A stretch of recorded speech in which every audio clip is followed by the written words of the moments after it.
तो हम क्या करेंगे करंट अफेयर में, एक आपका बहुत इंपॉर्टेंट मुद्दा है एक देश एक चुनाव, ये मैंने लिखा था। और दूसरा सुनेगा टॉपिक क्या है, करंट स्थिति, करंट क्लास थी। फिर दूसरे में क्या करेंगे, फटाफट क्या करेंगे, यूपी का जितना भी जनवरी से फरवरी वाला करंट अफेयर उसको क्या किया जाएगा, कवर किया जाए। हमने एक पीडीएफ आपके ग्रुप पे भेज दी है, ठीक है, अभी थोड़ी देर पहले, देखो पहुंची कि नहीं पहुंची। तो ये टास्क कवर करना है, 1.5 घंटे का टाइम है। और थोड़ा बहुत जो है पॉलिटिक्स रिलेटेड जो टॉपिक है देश एक चुनाव, उसको पॉलिटिक्स से भी जोड़ेंगे।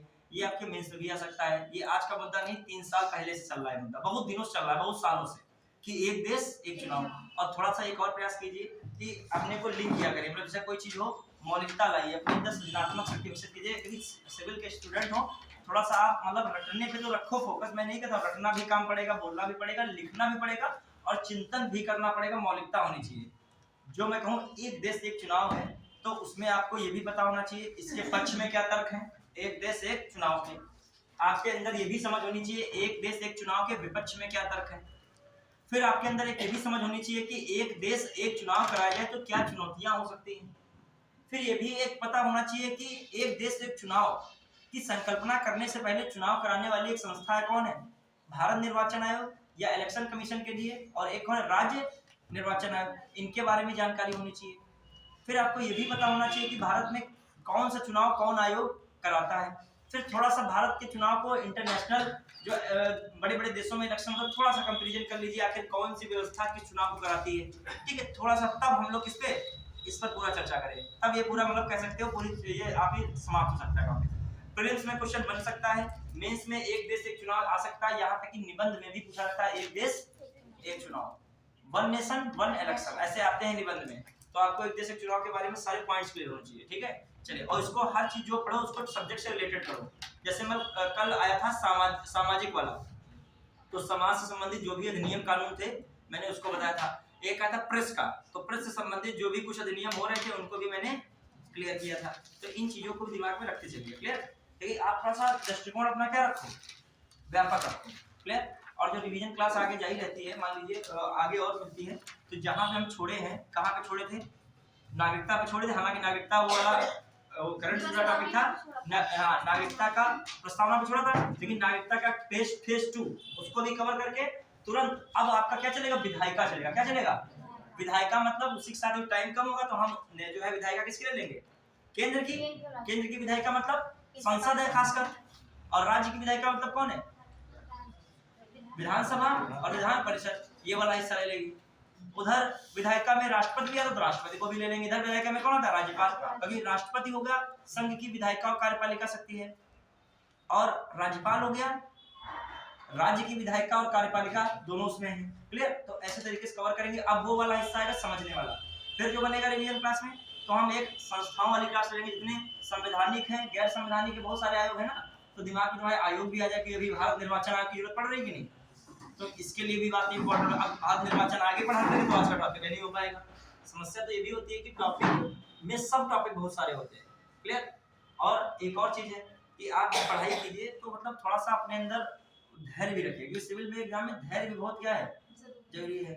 और रहा बात, जैसे मान लीजिए किसी को जो पुरस्कार दिया जाता है, दंड दिया जाता है, दंड ऐसे ये नहीं होता सीधे सजा देने लगो, और पुरस्कार का मतलब ये नहीं होता है कि उसकी पीठ ठोकने लगो, बहुत ज्यादा प्राइज बढ़ा दे दो और प्राइज जो देख रहा है कितने खोगा, ये पुरस्कार का मतलब नहीं है।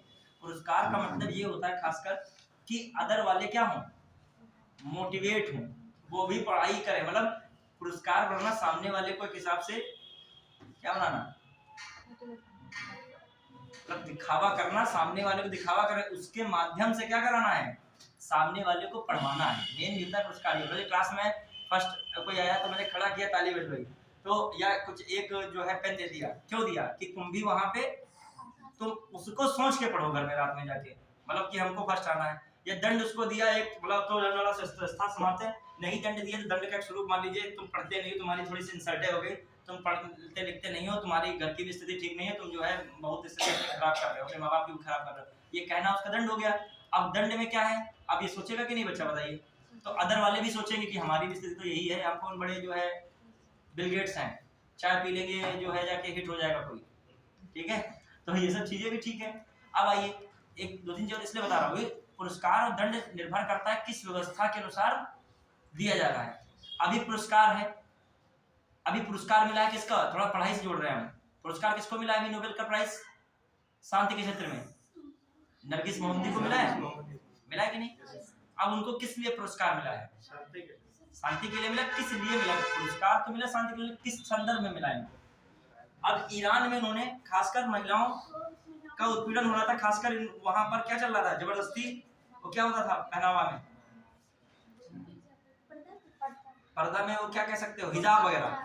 हाँ, तो वो छोटे छोटे बच्चों से बड़े लेकर जब एक जबरदस्ती बना दिया हिजाब। मान लिया कोई नहीं पहनना चाह रहा है तो उन्होंने उनकी आवाज उठाई। वहां पर ऐसी आवाज उठाने को क्या दिया था, वहां की सरकार जो है हिजाब सब लोग पहनो इसके लिए पुरस्कार दिया जाता, ना कि हिजाब का विरोध करने वालों को क्या दिया जाएगा, पुरस्कार दिया। वहां उसको क्या दिया जाएगा, दंड। वही चीज फ्रांस में वो करती तो फ्रांस की सरकार क्या देती, उसको पुरस्कार देती कि आप जो है लोकतंत्र की बात कर रहे हो, आप जो जिसका मन हो वो पहन सकता है, ये क्या है। तो अब देखो कार्य एक ही है लेकिन पुरस्कार और दंड क्या हो रहे हैं। तो बताओ पुरस्कार क्या हमेशा सही को ही दिया जा सकता है क्या, या गलत को ही दिया जा सकता है? पुरस्कार उस व्यवस्था के अनुसार होता है केवल। वही ईरान में उसके लिए पुरस्कार है, वही नोबेल का शांति पुरस्कार ईरान में उसके लिए पुरस्कार है, फ्रांस में होती, ब्रिटेन में होती तो पुरस्कार है, और वही नोबेल का क्या मिल रहा है उसको, दुनिया का सबसे बड़ा पुरस्कार उसको मिल रहा है। और वो देश की सरकार उसको क्या दे रही है, दंड। समझ रहे हैं? जैसे कोई भी दंड किसी को मिल रहा है, सुकरात कितने बड़े फिलोसोफर थे, सुकरात ने अपनी आइडियोलॉजी दी, वहां की सरकार उनकी बात नहीं मान रही, सरकार पुरस्कार उनको क्या, सुकरात को क्या दिया गया, दंड दिया गया। क्या दिया गया? और दुनिया उनको पुरस्कार दे रही है, किस रूप में, सम्मान दे रही है। आज एथेंस के किसी व्यक्ति को आप जानते हो, नहीं जानते, सुकरात नाम लिया, लगा कानों में सुकरात कहीं गया हुआ है पहले, इससे मुझे किसी ने बोला है हमारे कानों ने सुना है सुकरात। क्यों सुना, कि जान गए होगे। और सुकरात जैसे सुना होगा तो पॉजिटिव है कि निगेटिव है, पॉजिटिव आया, लेकिन उनको निगेटिव के लिए क्या दिया गया था, तो एक ये भी व्यवस्था होती है। हमेशा याद रखिएगा, जो है कभी भी आप जो है पढ़ाई कीजिए तो आपके यहाँ पढ़ाई एक क्या है, वो एक पुरस्कार के स्वरूप व्यवस्था है। मान लीजिए कहीं एक पढ़ाई क्या हो सकती है, मान लीजिए उनके वहाँ ऐसी स्थिति है कि वहाँ पे काम ही सब प्रधान है, वहाँ पढ़ाई के बाद कोई व्यवस्था ही नहीं। मान लीजिए नाइजीरिया में कोई पढ़ रहा है, पढ़ाई वहाँ करोगे, ही व्यवस्था से जंगल वंगल है, वहाँ पे जनजाति में क्या करोगे, या फिर स्कूल खोले जाए, कुछ व्यवस्था की जाए। तो आप अपनी पढ़ाई की जरूरत देखो, मैं आपका नजरिया हमेशा विकसित करने की थोड़ा पढ़ाई में बात करता हूँ, ये एथिक्स वाली बात होती है। जैसे कोई भी आपसे बातचीत करे कि पुरस्कार और दंड क्या हो सकते हैं, दोनों व्यवस्था के अंग हैं। क्या हमेशा पुरस्कार सही को मिल सकता है, गलत को नहीं? क्या दंड हमेशा गलत को ही मिलता है, सही को नहीं? तो ये मेरा कहने का मतलब हमेशा, मतलब कहने का मतलब पढ़ाई जब अभी पढ़ा रहा हूँ तो आपका दृष्टिकोण कैसा होना चाहिए, मतलब दोनों होना चाहिए, मतलब दोनों का मतलब बैलेंसिंग। इधर भी कोई भी, एक देश एक चुनाव, फायदे क्या नुकसान क्या। एक जो आप अभी पढ़ाया था कौन सा, एकल नागरिकता, ठीक है, और जो आपका सीए नागरिकता वाला मैटर, सीए डबल हुआ है, जो सब नागरिक से सुना नियम, फायदे क्या, मतलब समझ रहे ना, सिविल के एस्पिरेंट के दोनों चीजें हैं। किसी चीज की बुराई नहीं तुरंत है, तुरंत बुराई शुरू कर दी, लेकिन नहीं, इसके पीछे क्या जानिए कारण। अब आइए हम आप लोगों से पूछे, एक टॉपिक है आपका एक देश एक चुनाव, डालिएगा टॉपिक एक देश एक चुनाव। और ये आपका पुरस्कार मैं बता रहा हूँ, ये सामाजिक व्यवस्था की है, सामाजिक नियंत्रण को करने के लिए। बोर्ड नियंत्रण नहीं करते, हम क्लास को नियंत्रित करना, बच्चों को पढ़ाना, क्या शुरू कर दे, पुरस्कार देना। बच्चों को मोटिवेशन के लिए पुरस्कार, और नहीं पढ़ रहे उनको मोटिवेशन के जरूर क्या दिया जाएगा एक दिन एक अपनी नौकरी हमारे ना लिख देना कि सब दंड हो ठीक है। एक जो है तुम लोग जो है आंसर राइटिंग और लेटर प्रैक्टिस, इसमें बहुत निपुण हो चुके हो। एक देश एक चुनाव, ये टॉपिक हम फटाफट इसको कवर करेंगे। उसके बाद जो हम लोग किस पे आएंगे, अपने उस पे टॉपिक पे जो हमने यूपी वाला बताया, कवर दोनों होंगे, 4 सवा 4 तक क्लास रहेगी, सवा 4। हाँ फटाफट अब देखिए, जो हम लोग देखें कि वहाँ अपने वहाँ जैसे कौन सा जो है, अपने वहाँ जो देखा जाए किस स्तर पर चुनाव होते हैं बताइए, संघ स्तर पर होते हैं। संघ का मतलब केंद्र, केंद्र कह लीजिएगा, केंद्र स्तर पे हो रहा है चुनाव, मतलब बेसिक से बिल्कुल बता रहे हैं, ठीक है। फिर किस स्तर पे हो रहा है, फिर किस स्तर पर हो रहा है, स्थानीय स्तर। क्लियर, खासकर 3 स्तर पर तो संवैधानिक जो है वर्णित बातें कहाँ पे दी हैं, तीनों की संविधान में दी हैं। आप घर में चुनाव कर लो, संविधान में नहीं दिया गया, ठीक है। क्लास में चुनाव हो जाए संविधान में, यूनिवर्सिटी में चुनाव हो जाए तो संविधान में नहीं। संविधान में जो बातें दी गई 3 ही प्रकार के, 3 आधार पे चुनाव बताए गए। अब देखिए केंद्र स्तर पर चुनाव, आप सुनिएगा, जहां पर जो है यूनियन व्यवस्था है, यूनियन, वहां पर केंद्र में भी चुनाव होता है, और कहाँ पे हो रहा है, राज्य में। दोनों के लिए अलग अलग शक्तियां लगभग रहती हैं, ठीक है। अब आइए जैसे मान लीजिए केंद्र में भी होगा, राज्य में भी। और जहां पर एक हिसाब से कौन सी व्यवस्था जो अपने वहां चुनाव हो रहा है वो अपने वहां, अब मान लीजिए संघ एक व्यवस्था है, एक कौन सी, एकात्म। अपने वहां जो है पूरी तरीके से हम लोग संघ में है ना, पूरी तरीके से क्या है, एकात्म में। तो कैसा है, अर्धसंघीय। अर्धसंघीय में क्या, अपने वहां चुनाव जो आपकी एक बॉडी है इलेक्शन कमीशन, वो यहाँ भी कराती है और कहाँ कराती है, राज्य में भी। जो तो जो भी है, मान लीजिए आपका कौन कह सकते हैं, यूके कह सकते हैं, यूके में भी यही है, यहाँ भी हो रहा चुनाव, यहाँ भी हो रहा है। अब मान लीजिए अमेरिका है, यूएस, यूएस का संघात्मक व्यवस्था पे है, वो नहीं पूरी तरीके से संघात्मक व्यवस्था पे है। यूएस तो एकात्म में कहा, संघात्मक में नहीं है। संघात्मक का मतलब राज्यों को बहुत पावर मिल जाए, राज्यों को भी पावर मिली हो और केंद्र को। अमेरिका में है ऐसा कि नहीं, यूएस में राज्यों को अपने वहां पावर है, हाँ, लेकिन पूरी पावर नहीं है। हाँ, तभी मैं कह रहा हूँ ना, पूरी तरह संघ में हो ना पूरे, तो तभी तो यह चुनाव हो रहा है। कौन करा रहा है, इलेक्शन कमीशन। कहाँ करा रही है, यहाँ भी, यहाँ भी। मतलब पूरी तरीके से संघ, इनको पावर कहाँ दी गई, राज्य को। तभी तो केंद्र वाली इलेक्शन कमीशन कहाँ करा रही है, राज्य में भी करा रही है। अब मान लीजिए जिसके वहां थोड़ा सा देखो, मैं कॉन्सेप्ट एक बनाना चाह रहा हूँ कि आपका एक संघात्मक व्यवस्था, एक अर्धसंघात्मक है, या ये फेडरल कह लीजिए, ये क्या है, यूनियन है। यूनियन मतलब जो यूनियन में, अपना भारत किसमें आ रहा है, यूनियन ऑफ स्टेट कहा था कि नहीं, यूनियन ऑफ स्टेट। फेडरल मतलब संघ का मतलब राज्य के पास अपनी पावर है, केंद्र के पास अपनी पावर। यहाँ पर राज्य के पास पावर तो है, लेकिन पूरी पावर नहीं, बराबर पावर नहीं है केंद्र के। अब आइए अमेरिका है, अमेरिका में केंद्र अलग चुनाव करा रहा है, राज्य क्या कर रहा है, अलग। क्यों, वहां पर राज्य को पावर और केंद्र दोनों को पावर है, बराबर पावर समझिए। जैसे वहां पे दोहरी नागरिकता है, इसीलिए कहाँ पे, यूएस में, इसकी राज्य की अलग है और केंद्र की अपने वहां क्या है, केंद्र की नागरिक। तो अपना तो बड़ा अलग संविधान है, दोनों का मिश्रण चलता है, एकात्म का भी लक्षण दिख रहा है और किसका दिख रहा है, संघात्म। अब थोड़ा सा और समझते हैं। तो भारत में तो चुनाव 3 आधार पे हो रहा है। अब एक चीज और समझिएगा, जब 3 आधार पे चुनाव होता है तो इन चुनाव को कौन, इलेक्शन कमीशन है, एक कौन है, इलेक्शन कमीशन ऑफ स्टेट, या स्टेट इलेक्शन कमीशन। हम क्या लिखते हैं, स्टेट इलेक्शन कमीशन। जो अपने वहां चुनाव जो है इलेक्शन कमीशन कराती जाती हो, कौन से आर्टिकल के अंतर्गत ये चुनाव कराती है, खासकर 320, पूरे चुनाव का निर्देशन करना है, अधीक्षण करना है, मतदाता सूची तैयार कराना है, ये सब होता है कि नहीं इलेक्शन कमीशन के अंतर्गत। अब आइए, ये इलेक्शन कमीशन कितने का चुनाव कराएगी, किसके से कराएगी, राष्ट्रपति कराती है, और किसका कराएगी, उपराष्ट्रपति का, और किसका कराएगी, राष्ट्रपति हो गए, उपराष्ट्रपति हो गए, और कुछ बताइए कौन सी करा सकती है, लोकसभा का कराएगी, नहीं कराएगी, और किसे कराएगी, राज्यसभा कराएगी कि नहीं, राज्यसभा कराएगी, और किसे करा सकती है, बड़ा बताइए किसे करा सकती है, विधानसभा, और किसे करा सकती है, बोलिए, ये भी भूल गए हो, विधान परिषद करा सकती है कि नहीं चुनाव, कौन करा सकती है, इलेक्शन कमीशन। समझ रहे हैं, तो इतने चुनाव हो सकते हैं इसके द्वारा, और चुनाव में बढ़ेंगे ना, खासकर इलेक्शन कमीशन इतने चुनाव की जिम्मेदारी लेती है। और जो हम लोग देखते हैं एससी, मतलब जो है एसईसी, स्टेट इलेक्शन कमीशन कितने करा रही है, खासकर आपका स्थानीय निकाय करा रही है, किसका, स्थानीय निकाय। और स्थानीय निकाय में किसका कराएगी, खासकर 2 विंग हो रही है, एक कौन है, पंचायत वाला जो स्थानीय निकाय, पंचायत स्तर पर, इधर नगर पालिका स्तर पर, नगर निकाय। समझ पा रहे हो कि नहीं बात को, हमारी बेसिक सब। इस पंचायत में आपके 3 स्तर थे, वो तो मैंने पंचायत व्यवस्था पढ़ाया था। यहाँ पे देखो, जो पढ़ाने को वाले पूरा दिन एक टॉपिक पढ़ा रहे थे, इसमें पंचायत खोल दिया, पंचायत पढ़ाने लगे जाके पूरा, हम पंचायत ये हुआ था, वो हुआ था, ठीक है, और ये पढ़ाने लगे तो ये चले जाओगे। लेकिन थोड़ा सा संक्षेप इसलिए बता रहा हूँ कि आपको चुनाव, एक देश एक चुनाव है तो जानकारी होनी चाहिए, कहाँ से कैसे एक देश एक चुनाव शुरू हो जाएगा। अब मतलब हवाबाजी में तुरंत शुरू कर दिए, कहाँ क्या चल रहा है। अब आइए, जो पंचायत में 3 प्रकार के चुनाव हो रहे थे, बताइए कौन कौन स्तर पे हो रहा है, सबसे पहले ग्राम स्तर पर, दूसरा क्षेत्र स्तर पर, तीसरा जिला स्तर पर। 3 प्रकार की पंचायतें थी कि नहीं बच्चों, बताइए, देखते हो आप। और जब यहाँ चुनाव होगा किस स्तर पर होगा, बताइए, सबसे पहले किसका होगा, सबसे नीचे नगर पालिका में किसका होता है,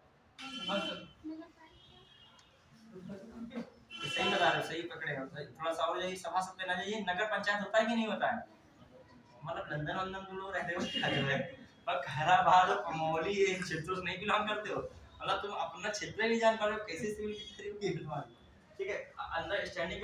अभी बाबा पूछ रहे हैं आपसे कोई बुजुर्ग कि भैया ये नगर पालिका वाला किस्सा थोड़ा बताना, हम समझ नहीं पाते, कभी नगर पंचायत से क्या था, तो बाबा को उल्टा पढ़ा दोगे कुछ कहानी। बाबा ये नहीं है, तो आपकी एथिक्स गलत है। तो आप अंतरात्मा से पूछ के देखिए क्या अच्छा किया है। दो आत्माएं चलती हैं आपकी। देखो दो, हमेशा दो चीजें रहती है, एक आपकी अंतरात्मा होती है, एक आपका बाहरी समाज का दबाव, नियम या कानून। ठीक है, तो आपकी अंतरात्मा के लिए नहीं, बाबा जी को पढ़ा रहे हैं गलत। आइए, तो यहाँ पे नगर पंचायत नीचे क्या होनी चाहिए, सब सारे बेसिक सब भूले होते जा रहे हो। हाँ, और कहीं जो तुम्हारा क्या बताए, जो एग्जाम से 2-3 महीने पहले पढ़ना कुछ जम के होना गड़बड़ा हो जाएगा। हाँ, ये फिर कौन है आपका, इससे ऊपर बड़ोगे कौन आता है,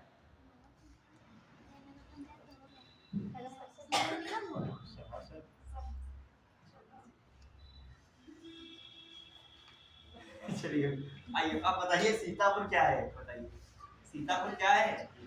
इस आधार मैंने कहा, देखो अब मैं कहूँ भारत कैसा देश है, आप सुनिए भारत कैसा देश है। आप कहो सर इसका हम जवाब कैसे दे, सर आप थोड़ा सा इसमें बता दिए किस व्यवस्था के आधार पर पूछ रहे हैं। तो जैसे वो पूछ रहा है वो परिप्रेक्ष्य में अर्थव्यवस्था के, तो आप बताओगे भारत कृषि प्रधान देश है। यदि पूछ रहा है नैतिकता के संदर्भ में, तो बताओगे भारत जो है संस्कारों का देश है। ठीक है, यदि पूछेगा जो है भारत जो है मतलब लड़ाई के परिप्रेक्ष्य में, हार के परिप्रेक्ष्य में, कहीं भी देखोगे भारतीय शासक हार गए, जहां भी जीत के आते नहीं, तो बताओगे भारत गद्दारों का भी देश हो सकता है। क्योंकि वहां पर मान लीजिए कि अपने ही देश के राजा को अपने ही लोग हरवा रहे हैं, कहां से, विदेशी लोगों से। अब सुनने में बुरा लग रहा है, लेकिन यहाँ पर भारत को नहीं इंगित किया जा रहा है, यहाँ पर बताया जा रहा है कि अच्छे अच्छे महान वीर हो गए, लेकिन किसके कारण हार गए, गद्दारी के कारण हार गए। मैंने एक उसमें जब हम पढ़ाई हिस्ट्री, तो उसमें हमने चिंतन किया, जो भी वार हुए, जो भी युद्ध हुए, युद्ध हमेशा जानते हैं किसके बीच लड़े गए, दो योद्धाओं के बीच कभी युद्ध लड़ाई नहीं गया। एक तरफ गद्दारी थी तो एक तरफ क्या थी, वफादारी थी। इनमें जिसका पलड़ा ज्यादा हुआ वो जीत गया। सच्चाई युद्ध में यही रहा है, आज भी सिस्टम यही है, गद्दारी वर्सेस वफादारी। मान लीजिए युद्ध का कोई मतलब कॉन्सेप्ट नहीं, डायरेक्ट लड़ना ही नहीं, कुश्ती थोड़ी है कि आप आमने सामने आ गए दोनों, जो हम ताकत है खुले आम मंच पे लड़ाई हो रही है। वहां तो डिप्लोमेटिक है। आप पढ़े होंगे 1757 में कौन सा युद्ध हुआ था, प्लासी का। क्वेश्चन आता भारतीय ब्रिटिश साम्राज्य में जो न्यू स्थापित की ब्रिटिश सरकार ने, ब्रिटिश ने या अंग्रेजों ने, तो न्यू कौन से युद्ध से स्थापित उनकी हुई। और जो कहा जाए पूरे भारत साम्राज्य का प्रभुत्व उनके हाथ में चला गया, तो कौन सा युद्ध लगाओगे, बक्सर का। तो प्लासी का युद्ध क्यों कहा था, स्टार्टिंग थी कि प्लासी का युद्ध कैसे लड़ी थी, कूटनीतिक थी। क्वेश्चन कई बार आता है कि इनमें से बताइए कौन वफादारी नहीं कर रहा था उस समय, मतलब कहेगा इनमें से बताइए गद्दार कौन था, जिसने जो है, या ऐसे आएगा गद्दार थोड़ा वैसा बड़ा लगता है, अजीब सा फीलिंग, अजीब सा लगती है। ठीक है, फीलिंग अजीब सी इसलिए भी आ सकती है, कुछ मन में भाव, कहीं तुमने थोड़ा बहुत सोचा होगा गद्दारी का, कहीं सोचे मिठाई उठाई खा लिए उनकी, उधर हम बोल दिए जाके, तो ये गद्दारी नहीं होती, ये आपकी जो है ये कुछ आप जो है स्वार्थी बनाओ रही, जो इधर होके भी उधर भी है थोड़ा। गद्दारी वो है जहाँ पे रहो उसी को खत्म कर दो। ठीक है, ठीक है, तो ये गद्दारी। अब आइए, जैसे मान लीजिए अब गद्दारी भी परिपेक्ष अलग। अब मेरा कहने का मतलब ये क्वेश्चन बन रहा है कि सिराजुद्दौला और किसके बीच युद्ध हुआ था प्लासी का, लॉर्ड क्लाइव के बीच हुआ था कि नहीं। ये मतलब ये हाल है, अपना लॉर्ड क्लाइव है, भूले जा रहे हो, तो क्या हम बताएं प्लासी का, इतना कॉन्फिडेंस रखो, हम गलत बताओगे कोई दिक्कत नहीं, एक्टर मुंडो बता दोगे तब भी हम कहेंगे नहीं, उनको तुम सही बता रहे हो, बस वहां पर अक्सर लगा दो। ठीक है, अब आइए ये गद्दार जो सिराजुद्दौला क्यों हारा था, कारण ये था कि सिराजुद्दौला कमजोर था, अंग्रेज और पावरफुल थे। सिराजुद्दौला के पास कम सेना थी, सिराजुद्दौला कई गुना ज्यादा सेना थी किससे बाद, क्लाइव के पास कई गुना। गुना का मतलब इतना गुना है कि तुम अकेले खड़े हो, कोई 12 लोग खड़े, तो कौन जीतेगा, कहेगा 12 वालों, और जीत जाए कौन, अकेले वाला। 12 लोगों में से 7 लोग किधर चले आए, ये भी तो हो सकता है, संभावना ये भी हो सकती है कि नहीं। 12 लोगों ने एकदम स्टाम्प पेपर तो नहीं दिखा दिया है कि हम आपके साथ जो है रहेंगे, ये हम भी जानते हैं 12 लोग संतुष्ट कोई एक व्यक्ति कर ही नहीं पा रहा है। तो अब बताइए क्वेश्चन आ जाता है कि सिराजुद्दौला का साथ किसने नहीं दिया था, वही तो इस बच्चा क्वेश्चन को कर पाएगा जिसको पता होगा कि किन किन लोगों ने इनका जो है विरोध किया था, गद्दारी की थी। अब सिराजुद्दौला जो देखा जाए, जो पीछे जाओगे तो अली वर्दी खां से इनको जोड़िए। अली वर्दी खां कितनी लड़कियां थी, 3। बंगाल का बहुत पावरफुल व्यक्ति था अली वर्दी खां, जब पढ़ोगे अंग्रेज भी दुख कांपते थे। एक तरफ कहता था अंग्रेजों से लड़ाई करता था, दूसरे कहता था कि अंग्रेजों को छेड़ो मत, नहीं तो बलैया की तरह काट खाएंगे। ठीक है, हाँ, उससे क्वेश्चन आता है कि जो है इनको छेड़ोगे तो ये मक्खी की तरह जो काट लेंगे। और एक और दबता भी नहीं था, उसके 3 लड़कियां, कोई लड़का नहीं था। 3 लड़कियों में एक लड़की का बेटा कौन था, सिराजुद्दौला। तो जब कोई वारिस नहीं है तो गद्दी कौन संभालेगा? लड़की तो संभालेंगी, लड़की का बेटा संभालेगा। तो अब संभालो, बताइए, दो तो विरोध में चली गई कि नहीं? और पढ़ी लिखी तो सब तो होती नहीं थी, मानसिकता ये नहीं है कि आपस में लड़ाई कर लो कुंकू चुचू और बाद में बाहरी है सबको पीटे मारे भगा दे। अब उनके अंदर ये तो बुद्धि थी नहीं। अब बताइए, अब उनकी दूसरी मौसी, मतलब मौसी तो हुई सिराजुद्दौला की जो अन्य उनकी बहन है, रिलेशन जानते हो। अब मौसी लड़का शौकत जंग लड़ाई लड़ रहा है। अब बताओ, मतलब भाई भाई लड़ाई लड़ रहे हैं। सोचो, अंग्रेज तो बाद में लड़ रहे हैं। घसीटी बेगम दूसरी मौसी थी उनकी, वो खुल के लड़ाई कर रही है। अब नाम घसीटी बेगम है, बचपन में कुछ रहा होगा घसीटे संबंध में। आप हंसते रहते हो, बहुत फेमस रहा इतिहास, उनका नाम दर्ज है घसीटी बेगम। चाहे स्पेक्ट्रम पढ़ो, चाहे एनसीईआरटी पढ़ो, चाहे मॉडर्न हिस्ट्री पढ़ो, कहीं पढ़ो, घसीटी बेगम के बिना मामला ही अधूरा है। वहां पे गद्दारी बहुत हाई लेवल में, जो किसी लड़की नहीं थी है तो कौन है? घसीटी बेगम। सिराजुद्दौला को हरवा के रख दिया। उनके और इतने खास थे, जगत नारायण हो जाए, चाहे राजवल्लभ हो जाए, चाहे राय दुर्लभ हो जाए, चाहे लतीफ हो जाए, सब तो उनके किसमें है? विरोध में। तो हारे सिराजुद्दौला किसमें थे? और वहीं से अंग्रेजों की नींव पड़ी है। जो प्लासी का युद्ध भारत नहीं हारा तो शायद 1857 लड़ाई करने की जरूरत ही नहीं पड़ती। तो इतिहास हमेशा टर्निंग पॉइंट देता। 1757 में हारे, फिर 1857 में नहीं हारते तुम तो तुम्हारा देश 90 साल पहले क्या हो जाता? आजाद हो जाता। वहां भी हार गए, फिर कहाँ चले गए? 47 तक जीते लिए। ठीक है, अंग्रेज हारने लगे इसलिए तुम जीत गए, समझ रहे हो? वो जीतते रहते फिर तुम हार जाते। क्यों हार गए? 42 में किसकी हालत खराब हो गई? द्वितीय विश्व युद्ध में ब्रिटेन की मजबूरी हो गई छोड़ा। ठीक है, आइए अब हम लोग आ जाए इस पे। तो ये तीन चीजें हैं, नगर पंचायत है और नगर पालिका है और कौन है? और नगर निगम। ठीक है, नगर निगम। तो अब तो याद रहेगा तीन स्तर किसके? जब आप चलोगे स्थानीय निकाय के, पंचायत हो गया और कौन हो गया? नगर पालिका। पंचायत में कौन आते हैं? ग्राम है, क्षेत्र है और जिला है। और नगर पालिका में कौन है? नगर पंचायत, नगर पालिका और नगर निगम। अब ये भाई साहब जो स्टेट इलेक्शन कमीशन कह रहे हैं, मेरी जिम्मेदारी है, आपसे कह रहे हैं, आपसे कोई मतलब नहीं, आप अपना काम करो, आप बड़े स्तर के लोग हो, अब इनको संभालने दो। गांव की प्रधानी कौन संभाले? आपका लेवल प्रधानी संभालने में नहीं है, यहाँ के लोग हमें संभालने दो। और किसको? यहाँ। अब प्रधानी संभालने की बात नहीं हो रही, जो इसका भी चुनाव ये करा देता तो राज्य कहता हम क्या यहाँ पे जो है बस झक मारने के लिए बनाए गए हैं क्या? हमारा तो कुछ अधिकार दो, लोकतंत्र में हमारी कोई भूमिका ही नहीं। ये आपकी बॉडी हो गई। बॉडी का मतलब बॉडी किसी ने स्वतंत्र है, लेकिन ये किसके लिए है? मैं इसका इलेक्शन कमीशन, जो चीफ इलेक्शन कमिश्नर कौन बनाएगा? एक समिति बनाएगी, उसमें हेड में रहेंगे पीएम और उन्हीं का ज्यादा जोर दबाव रहेगा। और कह लीजिए एक संघात्मक व्यवस्था, ये केंद्र के स्तर का है। किसका है? इसमें नियुक्तियां केंद्र स्तर से होंगी। तो स्टेट को पावर देने के लिए भी क्या बनाया गया? तो समझ सकते हो, कहीं पे आपको लिखना हो भारत की संघात्मक व्यवस्था में एकात्मकता का लक्षण ना रहा हो, मतलब संघात्मक व्यवस्था का लक्षण आ रहा हो, तो कहना जो है स्थानीय निकायों का चुनाव जो है राज्य निर्वाचन आयोग को दिया जाना भी क्या है? कहीं ना कहीं भारत में संघात्मक व्यवस्था का क्या है? लक्षण है। मतलब संघात्मक व्यवस्था राज्यों को भी क्या दी गई है? पावर। क्योंकि एससी जो है ईस्ट स्टेट इलेक्शन कमीशन होगा, इसका कमिश्नर कौन बनाएगा? राज्यपाल। मतलब उस राज्य से संबंधित रहेगा, किससे समझ रहेगा? कंट्रोल मिनिस्टर किसका रहेगा? राज्य का। चुनाव वगैरह कराने की तिथि वगैरह में किसका? राज्यपाल किसकी सलाह पे सब करता है? मंत्रिपरिषद की, राज्य की। समझ रहे हो कि नहीं? प्रधानी का चुनाव का मोदी को कोई इंटरेस्ट नहीं, लेकिन इसका चुनाव है, मोदी जी को इंटरेस्ट है। और खासकर किसका चुनाव? लोकसभा का, क्योंकि पीएम से रिलेटेड है। तो ये बात होती है, क्लियर? बढ़िया के अब कह दो कि राज्यों का इंटरेस्ट जो सरकार और केंद्र को है। विधानसभा का चुनाव में क्या केंद्र सरकार को इंटरेस्ट होगा? होगा, बिल्कुल होगा। क्यों? अब विधानसभा के सदस्य को कौन चुनता है? विधानसभा के सदस्यों से कौन बनती है? सी बात है। इसका भी मतलब जो भी इलेक्शन कमीशन से मामला, जो भी चुनाव होगा, कहीं ना कहीं लिंक किससे रहेगा? उसका केंद्र से रहेगा। और इनका संबंध कोई से नहीं, ये इनका संबंध किससे रहेगा? राज्य से। अभी यहाँ पे नियंत्रण भी राज्य को रखना है। बढ़िया के चलिए, तो एक व्यवस्था की गई थी संघात्मक व्यवस्था में कि राज्य का पावर देने के लिए क्या बनाया गया? स्थायी निकाय का चुनाव कौन कराएगा? राज्य निर्वाचन आयोग। अब हम लोग फिर बढ़ रहे हैं। भारत में अब इतने टाइप के चुनाव है। अब इसमें आ जाइए, किसमें आप लोग सीधे वोट देते हो? राष्ट्रपति में कोई वोट दिया यहाँ पर? बालक बालिका नहीं दिया। ठीक है, उपराष्ट्रपति दिया है क्या? और कोई राष्ट्रपति दिया ताल पीटते हो, हाँ सर हम राष्ट्रपति चुनाव में भाग लिए हैं। भाग कब लोगे बताओ? कौन स्थिति में लोगे? राष्ट्रपति के चुनाव में पहले तुमको विधायक होना पड़ेगा। विधायक ले सकते हो, वो भी निर्वाचित वाले। कौन वाले? मनोनीत वाले नहीं, निर्वाचित विधायक लोगे तब हो सकते हो। दूसरी बात, या फिर सांसद जी हो। सांसद लोकसभा के हो या राज्यसभा, तब किसमें वोट डालने का मौका पाओगे? तो इसका मतलब आप लोग योग्यता प्राप्त करने के लिए पहले विधायक बनिए या फिर क्या बनिए?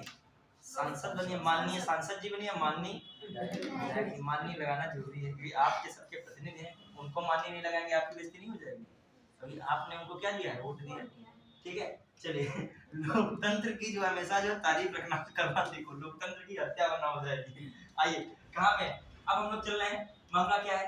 आप अब देखो इसमें जो हम लोग चले तो सेलेक्ट कर लीजिए, जिसमें आप लोग वोट दे रहे हो कि डायरेक्ट इलेक्शन, हम डायरेक्ट डी लिख रहे हैं। फिर आप इसमें दे रहे हो क्या? इसमें दे रहे हो? नहीं। इसमें भी कौन देगा वोट? विधायक। तो ये भी इनडायरेक्ट इलेक्शन था, ये भी इनडायरेक्ट इलेक्शन था। ये कैसा इलेक्शन? विधानसभा डायरेक्ट। क्यों? क्योंकि इसमें भी आप लोग वोट डायरेक्ट दे रहे हो। अभी आ रहा है ये लोकसभा, तो अभी आ रहा है, होने जा रहा है, तो इसमें आप डायरेक्ट, आपका कौन से तारीख को चुनाव लगा? सीतापुर 13 कौन? मार्च में संभावनाएं 12 महीने की बनती है, मैंने पढ़े संभावनाएं व्याख्या वाला। चलिए आइए, हाँ संभावनाएं कोई भी चीज की बहुत सारी बनती है। मैं कह दूं जो है ए और बी है, तो संभावनाएं कितने प्रकार की, हम जिसे खास कर कहें इनके बीच रिलेशन निकाला जाए तो ये दोनों इक्वल भी हो सकते हैं, इन दोनों में संबंध भी हो सकता है, संबंध का मतलब इक्वल या कुछ भी संबंध निकालो, या फिर ये दोनों एक दूसरे के क्या हो सकते हैं? विरोधी भी हो सकते हैं, या फिर ये सत्य बोलता होगा ये झूठ बोलता होगा, मतलब दोनों मतलब अलग अलग प्रकृति के हो सकते हैं, या फिर ये झूठ बोलता होगा, क्या बोल सकता होगा? दोनों भी बोल सकते हैं। मतलब कई संभावनाएं, कभी संभावना एक नहीं होती कोई चीज की। अब लेकिन इंसान के जरिए हमेशा एक होता ज्यादा, जो पढ़े ज्यादा नहीं होते, समझे नहीं होते, उसको हमेशा किसी चीज को एक से, अब हमें किसी भी नजरिए को कई एंगल सोचते हैं, मन में चार्ट बना लेते हैं, इनका ये ऐसे होना है, तब निष्कर्ष निकलता हाँ ये इसके बराबर हो सकता है। जब आप पढ़ोगे, आधार में डीप में पढ़ोगे, एथिक्स पढ़ोगे, तो आप भले सिविल में मेंस कब पहुंचते हो कि आप परीक्षा प्रीलिम्स से बढ़िया तैयारी करोगे, लेकिन आप एक अच्छे इंसान बन जाओगे, थोड़ा समझदार बन जाओगे, ठीक है। आइए अब आप जो हम देखते हैं दूसरा, यहाँ पे देखें विधान परिषद, इसमें बताइए डायरेक्ट है इनडायरेक्ट? आप वोट दे सकते हो? नहीं दे सकते, तो ये भी कैसा है? इनडायरेक्ट। ये नगर निगम बताओ, थोड़ा सा कॉन्सेप्ट क्लियर कर रहे हैं, समझना। नगर निगम आप वोट दे सकते हो? अब आइए देखो, एक समय थोड़ा बेसिक समझना चलेगा। लोकसभा का जो हेड होता है, हेड का मतलब समझेगा, जो इसके बहुमत दल का नेता। अब ये जो कभी नहीं पढ़े थोड़ा सुन लीजिए कायदे से, जो मतलब कभी पढ़े नहीं इससे पहले, ये मैंने लिखा है लोकसभा राज्यसभा, ये संसद के दो पार्ट हैं। संसद के 3 पार्ट होते हैं बच्चों, एक राष्ट्रपति, लोकसभा, राज्यसभा। राष्ट्रपति को तो हटा दीजिए यहाँ पे, इनका तो चुनाव कौन देगा? अभी वो इनके चुनाव में भाग कौन लेता है? लोकसभा। अभी फिर आते, फिर एक सदन लोकसभा, एक मतलब संसद किससे मिलकर बनती है? ये और ये। इसमें आप डायरेक्ट चुनते हो, लोग पहुंचते हैं तो उन्हें सांसद कहते हो। क्या कहते हो? इनमें कौन पहुंचता है? किनके सदस्य? विधानसभा के सदस्य पहुंचते हैं, किसमें? राज्यसभा के सदस्य होते हैं। विधानसभा के सदस्य राज्यसभा में, मतलब इनके सदस्य जो आप चुन रहे हो, और इनके सदस्य जो विधायक होते हैं, विधायक चुनते हैं किसको? राज्यसभा के सदस्य। अब आ जाइए, अब जब हम लोग देखें तो संसद वाली व्यवस्था में डायरेक्ट वोट इलेक्शन इनका हो गया, और इसमें कौन हेड होता है? पीएम। इसके जो कहा जाए, इसमें कई सारे सांसद हैं, जिसकी ओर ज्यादा सांसद हो गए वो क्या बन गया? पीएम। मान लीजिए इलेक्शन होने वाला है, और इलेक्शन में एक तरफ एक्स पीएम है, एक तरफ एक्स है, एक तरफ वाई पार्टी है। इनकी और नंबर्स क्या हो गए? 273 हो गए, क्योंकि 544 का ज्यादा कितना होता है? 273, ये 272 ही हो गए, 544। तो कौन पीएम डिसाइड होगा? एक्स। कोई भी एक्स बन रहा हो, आप बन रहे हो, आपकी पार्टी को कितने हो गए? 272 हो गए, तो आप जिसके क्या यहाँ से पीएम बन जाओ। क्या है सारे सचिव आपको आपकी बात सुनेंगे, ठीक है। अब आ जाइए राज्यसभा में क्या होगा? यहाँ पे हमने क्या बताया, यहाँ से डिसाइड पीएम या सीएम, कुछ मतलब यहाँ से पीएम डिसाइड नहीं होगा। अब इसमें थोड़ा सा विधानसभा में, यहाँ पे आप चुनते हो, तो इनसे इसका बहुमत दल का नेता कौन बनेगा? सीएम। यहाँ से कोई मतलब आपका नहीं है। चलिए अब आ जाइए नगर निगम में, थोड़ा सा हेड समझते हैं। नगर निगम में हेड कौन बनता है? सबसे ज्यादा जो इसको वोट मिलता है कौन बनता है? बताइए, नगर निगम में किसको चुना जाता है? मेयर को। किसको चुना जाता है? किसको चुना? मेयर। मेयर में भी सीधे सीधे आप वोट करते हो, सीधे सीधे। तो ये कैसा इलेक्शन हो गया? बताओ। डायरेक्ट। हालांकि डायरेक्ट इंडायरेक्ट दोनों हो सकता है, लेकिन उत्तर प्रदेश के परिप्रेक्ष्य बात की जाए, उत्तर प्रदेश में नगर निगम में आप लखनऊ गए, लखनऊ में क्या बनता है? नगर निगम है। तो लखनऊ में इलेक्शन होता है, तो उसमें मेयर हर एक पार्टी खड़े होते हैं। 17 नगर निगम, यूपी में कितने हैं? 17। तो 17 मेयर होंगे, तो मेयर को चुनेगा कौन? 18 प्लस वाले। डायरेक्ट वोट पड़ेगी, डायरेक्ट उस व्यक्ति के नाम से, मतलब सीधे, मतलब पार्टी कोई भी हो, लेकिन वो डायरेक्ट व्यक्ति बनेगा, ये नहीं कौन प्रमुख प्रमुख कोई नहीं, तो सीधे जनता चुनती है मेयर को। ये कैसा इलेक्शन होगा? डायरेक्ट। फिर नगर पालिका बताइए, नगर पालिका का हेड कौन बनता है? चेयरमैन, जिसको आम भाषा में क्या कहते हो? चेयरमैन। चेयरमैन चेयरमैन कौन चुनता है? जनता चुनती है। चुनती है कि नहीं? डायरेक्ट वोट डाले थे कि नहीं, इनको हम चेयरमैन बनाए, इनको बनाएंगे। अभी सीतापुर का माने चेयरमैन का इलेक्शन हो तो आपने जिसको डायरेक्ट वोट दी कि इस प्रत्याशी को हम जिताएंगे कि इस प्रत्याशी को जिताएंगे, तो ये चेयरमैन भी कैसा इलेक्शन हो गया? डायरेक्ट। फिर आ जाइए इसमें जल्दी से कि नगर पंचायत में कैसा हो गया? नगर पंचायत अब देखो, नगर पंचायत में भी डायरेक्ट। अब मैं मोहाली है, मोहाली में नगर पंचायत है, तो मोहाली का क्षेत्र नगर पंचायत डायरेक्ट कोई वहां पे खड़ा हो, वहां भी उसी का आम भाषा में चेयरमैन ही कहते हो। तो नगर पंचायत में भी इशू क्या, चेयरमैन हेड बनेगा, इसमें भी कैसा इलेक्शन होगा? डायरेक्ट। समझ में? अब आ जाइए, नगर निगम में मेयर तो रहता ही है, लेकिन छोटे छोटे मोहल्लों से क्या बनते हैं? पार्षद भी बनते हैं। क्या होते हैं? उनको भी डायरेक्ट जनता चुनती है। तो पार्षद भी किसका सदस्य हो गए? नगर निगम। लेकिन ये पार्षद मिलके मेयर नहीं बनाते, मेयर अपना इलेक्शन जनता से खुद जीते। समझ पाए कि नहीं? नगर निगम बताइए, नगर निगम में नगर पालिका में क्या होते हैं? सभासद। क्या होते हैं? होते हैं नहीं, आपके मोहल्ले से जुड़े मोहल्लों से। और नगर पंचायत में भी क्या होते हैं? और हर का सबका चुनाव डायरेक्ट ही होता है। सबका चुनाव कैसे होगा? डायरेक्ट। मतलब आप सीधे वोट डाल रहे हो ना, 18+ वाले हो तो सबका चुनाव। अब आ जाइए यहाँ पे ग्राम स्तर पे डायरेक्ट। कौन है? गांव पे आप प्रधान को डायरेक्ट चुनते हो, ठीक है। एक यहीं पे चुनते हो बीडीसी, क्षेत्र पंचायत सदस्य। तो आ जाइए क्षेत्र में, क्षेत्र में क्या होता है? क्षेत्र पंचायत सदस्य भी होते हैं, क्षेत्र पंचायत सदस्य। और प्लस इनका एक होता है क्या? प्रमुख। कौन होता है? प्रमुख। तो बीडीसी हम क्लास में क्या कहते हो? बीडीसी। बीडीसी को आप चुनते हो कैसे? डायरेक्ट। लेकिन बीडीसी चुन के किसके वोट चुनते हैं?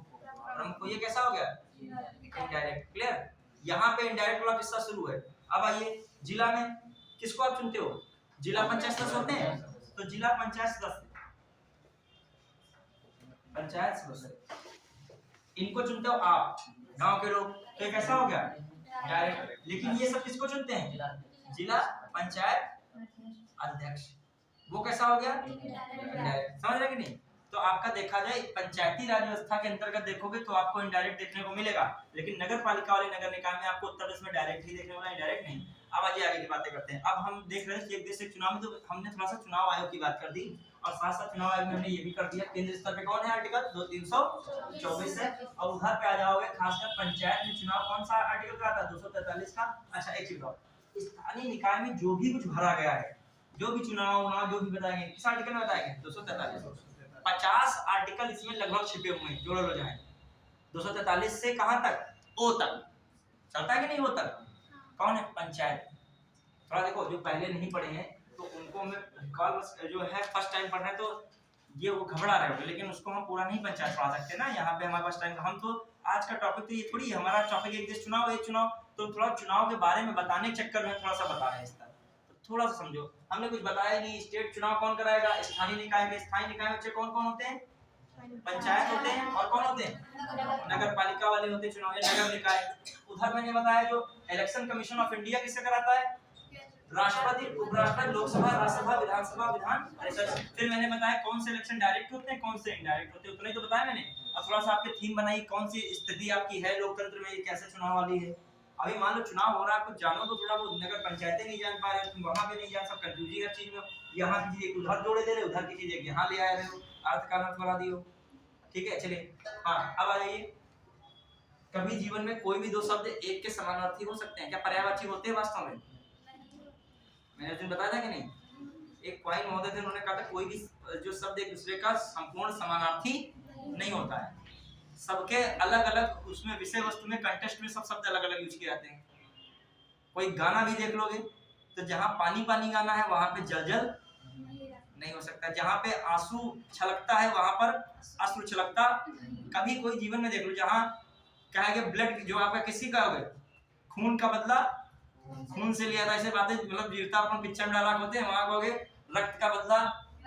थोड़ा सा जी ना, गंगा जल बोलोगे, गंगा पानी बोलोगे। जो पूजा पाठ कराते हो क्या कहेंगे? पानी डाल दीजिए, पानी छिड़किए, इस पे पानी डालिए। अब तुमको जैसे पानी बोले तुम्हारे दिमाग में जब पानी पानी मतलब सोचना होगा, थोड़ा सा निगेटिव में आ जाएगा, तुम्हारे साफ नहीं होगा। और जल बोलोगे तुम्हारे दिमाग में रहेगा क्या? जल है।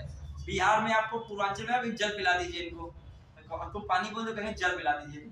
इधर अपने तरफ पानी दो इनको पानी। ठीक है, तो सबका क्षेत्रीय भाषा क्या अलग अलग है और है एक ही चीज। अब वहां पानी बोलोगे वहां जल बोलोगे, लोग हंसने लगेंगे। जैसे यहाँ हंसने लगे हो ऐसे वो हंस लेंगे।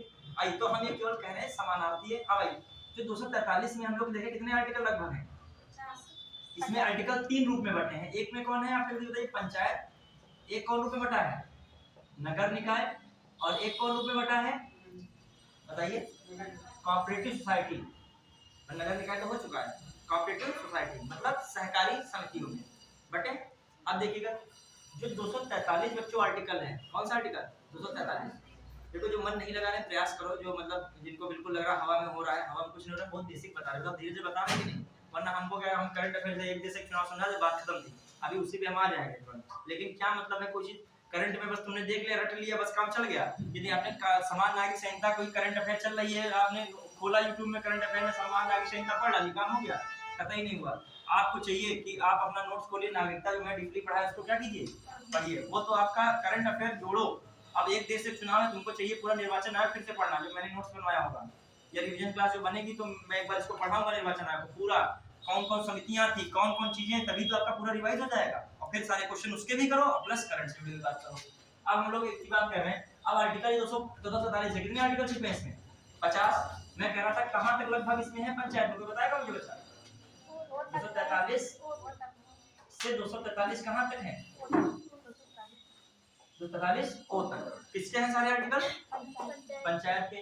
बताइए नगर निकाय कौन से हैं, 243 से 30 से कितने हैं, 243 जेड जी तक है कि नहीं। फिर बताइए नगर निकाय के कितने हैं, 243 जेड जेड टी तक है कि नहीं, जेड इससे कहां तक, जेड याद आया कि नहीं, तो जोड़ डालो, ए बी सी डी तो एक बार 26 खत्म हो चुका है, और फिर 19 तक फिर चल रहे हो, टी कितने पे आता है, एस टी 20 तक आता है, 20 आता है, तो लगभग कितना हो गया, 26 वो और 20 कौन हो गए ये, और प्लस 1 243 सही है, तो कितना 40 50 के पास आप पहुंच रहे हो कि नहीं, समझे हमारी बात में नहीं। तो कहने का 50 लगभग आर्टिकल किसके पास हुए हैं, वो किसको समर्पित हैं, स्थानीय निकाय, उन्हीं में छिपा है चुनाव भी। खासकर बताएंगे आप लोग जो 243 किस 243 के अंदर जो है स्थानीय निकाय में पंचायत का चुनाव कराया जाता है, या राज्य निर्वाचन आयोग को कौन सा चुनाव कराने की दी गई सकती है, पंचायत के चुनाव होते गांव में कि नहीं, कौन सा आर्टिकल है बताइए, 243 आई के 243 याद रखोगे। तो आपका पंचायत पूछा जाए, पंचायत चुनाव कराने के लिए आपको इलेक्शन कमीशन कौन है, इलेक्शन कमीशन कौन सा आर्टिकल देता है, 243 जेड 243 केवल के, समझ रहे हो कि नहीं, राज्य वाला, जो राज्य निर्वाचन आयोग पंचायत वाले चुनाव कराएगा, ये संविधान में किस आर्टिकल में है, 243 के, समझ रहे कि नहीं बात को। देखो अब आइए जो हम लोग कहें केंद्र में जो सारे चुनाव में, ये सारे चुनाव किस आर्टिकल में दिए गए हैं, 324। तो बताइए एक चीज, तो चुनाव की जो बातें की गई संवैधानिक है कि नहीं है, सारे चुनाव हो जाए, स्टेट हो जाए, सेंट्रल पे हो जाए, चाहे कहाँ के हो जाए, स्थानीय निकाय, सारी बातें किसमें, संविधान में वर्णित है। अब आ जाते हैं हम लोग कुछ नहीं है,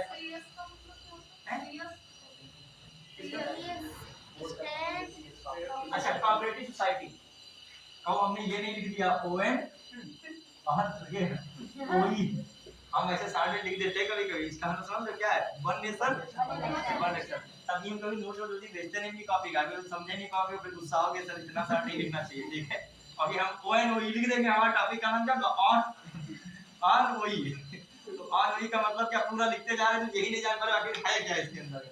हाँ अब आइए हम लोग अपना देखें, बेसिक चीज हमने बताई, अब आइए फिर टॉपिक पे, ये थोड़ा सा मैंने बताया था, समझ में आया कुछ कि नहीं। अब आइए फटाफट आइए क्या क्या चीजें, अब अपने टॉपिक पे आओ। ये भी एक मतलब हम बताना चाह रहे थे, इसके लिए कपड़ा यहाँ हो और अच्छा पूछे है, कोई कपड़ा बड़ा होना चाहिए, हम सर है कपड़ा कहाँ है, सर इसी के अंदर है यार, मुझसे गिरे नहीं आके ठीक है। टीचर को पढ़ाने संबंधी बहुत एक्सपीरियंस होता है, ठीक है। अब मिठाई वाली दुकान पे खड़ा कर दोगे, हम कुछ नहीं बता पाएंगे, रसगुल्ला गलेगा या बढ़िया रहेगा भाई। हाँ अब आ जाओ कहाँ पे, ध्यान देगा। अब हम लोग एक देश एक चुनाव में जो बिल्कुल बेसिक में चले, तो बहुत दिनों से बात उठ रही है कि एक देश एक चुनाव होना चाहिए, और शायद भविष्य में हो भी, ठीक है। तो हाल ही में सरकार ने क्या किया है, एक देश एक चुनाव, एक देश एक चुनाव कराने के लिए एक समिति बनाई है, विशेष समिति, जिसकी अध्यक्षता, एक समिति बनाई गई, एक समिति बनी है, एक समिति बनी है इससे संबंधित। उस समिति के अध्यक्ष कौन है? अध्यक्ष रामनाथ कोविंद है। कौन है? रामनाथ। याद रखोगे नहीं, एक देश एक चुनाव, उसके अध्यक्ष कौन है? रामनाथ कोविंद। क्वेश्चन आ सकते हैं, हाल ही में एक देश एक चुनाव कराने संबंधित एक विशेष समिति का गठन किया गया है, किसकी अध्यक्षता में किया गया है? तो पूर्व राष्ट्रपति रामनाथ कोविंद। ये कौन है? पूर्व राष्ट्रपति हैं। ठीक, अब आइए, ये कोई पहली ऐसी घटना नहीं रही है, इससे पहले भी बच्चों 2015 में एस सुदर्शन नचियप्पन, ठीक है, एस सुदर्शन नचियप्पन की अध्यक्षता वाली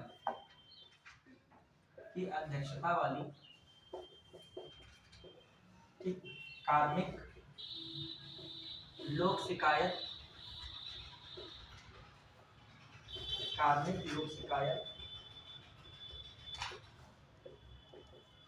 तथा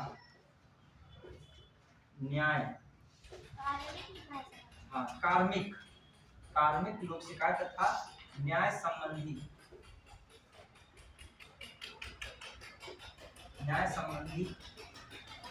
न्याय वाली स्थायी संसदीय समिति ने एक देश एक चुनाव कराने की क्या की सिफारिश की, कराने की ठीक है। तो क्वेश्चन आ जाए, एस सुदर्शन नचियप्पन समिति किससे संबंधित है? वहां पे लिखा तो क्या टिक लगा दोगे? एक देश एक चुनाव। मतलब ये कहने का मतलब, मैं राइटिंग थोड़ा गंदी लिख दी जल्दबाजी करने में, जो है। हाँ बताइए, क्लास चल रही है, अभी भी आपको हाँ बताइए। एस सुदर्शन नचियप्पन की अध्यक्षता जो है, अध्यक्षता वाली कार्मिक लोक शिकायत तथा न्याय वाली स्थायी संसदीय समिति ने एक देश एक चुनाव कराने की क्या की? सिफारिश की। मतलब एक जो संसदीय समिति थी उसका नाम क्या था? कौन सी समिति थी? संसद में बहुत सारी स्थायी समितियां भी होती हैं, समितियां मैंने पढ़ा है कि नहीं? स्थायी होती हैं और जो अस्थायी समितियां होती हैं। स्थायी में भी वित्त संबंधी समितियां होती हैं, विधायी समितियां होती हैं। एक बार मैंने समिति वाला पूरा टॉपिक पढ़ा है, तो उसमें स्थायी संसदीय समिति है, तो उसके अंतर्गत जो किसकी अध्यक्षता, कौन सी किसके अंतर्गत है? लोक शिकायत कार्मिक तथा न्याय, और उसकी किसकी अध्यक्षता वाली? एस सुदर्शन नचियप्पन। उन्होंने किसकी सिफारिश की? एक देश एक चुनाव। अब आइए, हालांकि पीएम ने भी घोषणा किया था एक देश एक चुनाव होना चाहिए, सरकार भी चाह रही है एक देश एक चुनाव होना चाहिए। अब आते हैं हम लोग क्या है मामला कि ये क्यों मांग कर रहे हैं? क्योंकि जब भारत आजाद हुआ था, आजाद होने के बाद 1952 में एक देश एक चुनाव हुआ, मतलब पूरे देश में एक साथ क्या हुए? चुनाव हुए। सुनते रहेगा। फिर 1957 तक चला, 5 साल चलेगा कि नहीं? तो ये भी चुनाव एक देश एक चुनाव रहा। फिर 1962, फिर 1967 तक, कह सकते हो 1967 तक एक देश एक चुनाव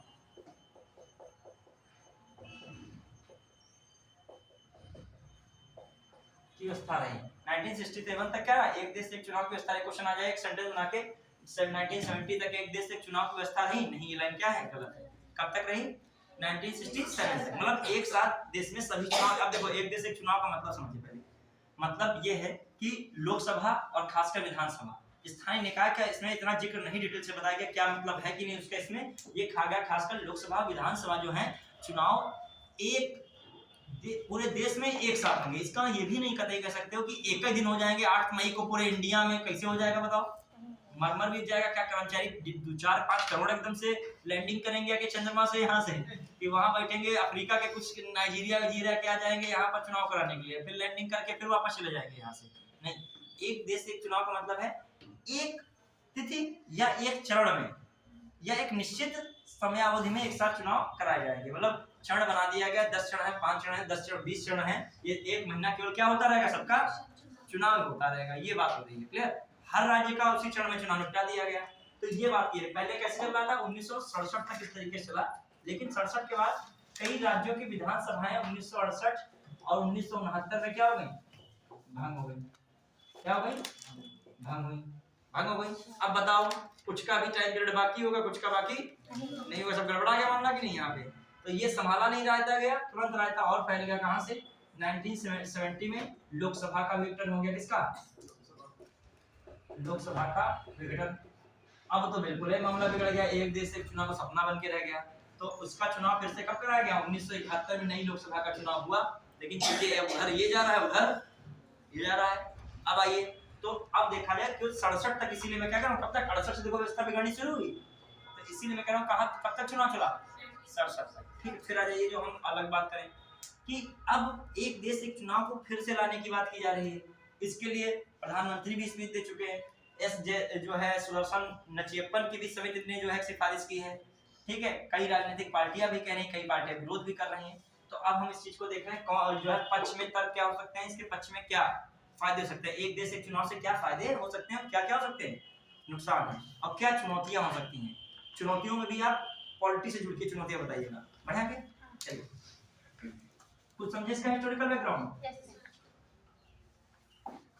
कोई चीज भी मैं कहता हूँ जरूर हिस्टोरिकल बैकग्राउंड एक आदत बनाओ कि कोई चीज का जो पढ़ो तो उसका क्या पढ़ो, थोड़ा सा हिस्टोरिकल, स्टार्टिंग वहीं से करो। हाँ, अब आ जाइए जो हम लोग देखें इसमें एक देश एक चुनाव के मामले में, तो पक्ष में क्या फर्क है आपसे भी मैं पूछूंगा। कोई भी नहीं है कि जो है जो किताब में लिखा होता है बिल्कुल वही सही है, आपका भी तर्क हो सकता है कि मौलिकता है, आपको क्या दिखता है, एक देश एक चुनाव के क्या फायदे हैं। समय की बचत होगी सर, हमने बहुत कुछ है, खाना थाली सामने रखा, मन वाला रसगुल्ला खा लें, हमारा नहीं, रसगुल्ला जो है मीठा लास्ट में खाया जाता है। तो पहले जो है तीखा खा लें, फिर मन तीखा का खाने का भी नहीं हो रहा है, मन कर बहुत शुरू में तो काहे जबान जलाना शुरू में आराम से खाया जाए। तो इस मन के कंफ्यूजन, थाली तुम्हारे सामने से कोई क्या कर रह गया, खा ही लिया गया, सब मामला वहीं छूट गया, सपने सारे वहीं पे चले गए। ठीक है, चलिए कहाँ पे है, पक्ष में जो तर्क है जो दिया जाए सही है। जो पहले मोटे मोटे दिमाग लगाओ, फिर हम उसके अंदर गहराई बताएंगे। तो जहाँ दिमाग जहाँ मोटा मोटा लग पाए, मोटे तौर पे जो भी दिमाग लगा पाओ आप समझो। आप जो है उस नैतिकता में कतई नहीं बंधे हुए जो बाहरी दबाव वाली नैतिकता है, इसमें अंतर आत्मा की नैतिकता से बताइए आप जो भी सही है गलत है। ठीक है, हाँ, जो एक उन्होंने बताया धन, धन की बचत, और बताइए समय की बचत, समय की जो बचत बता दी, और बताइए बताइए क्या बताइए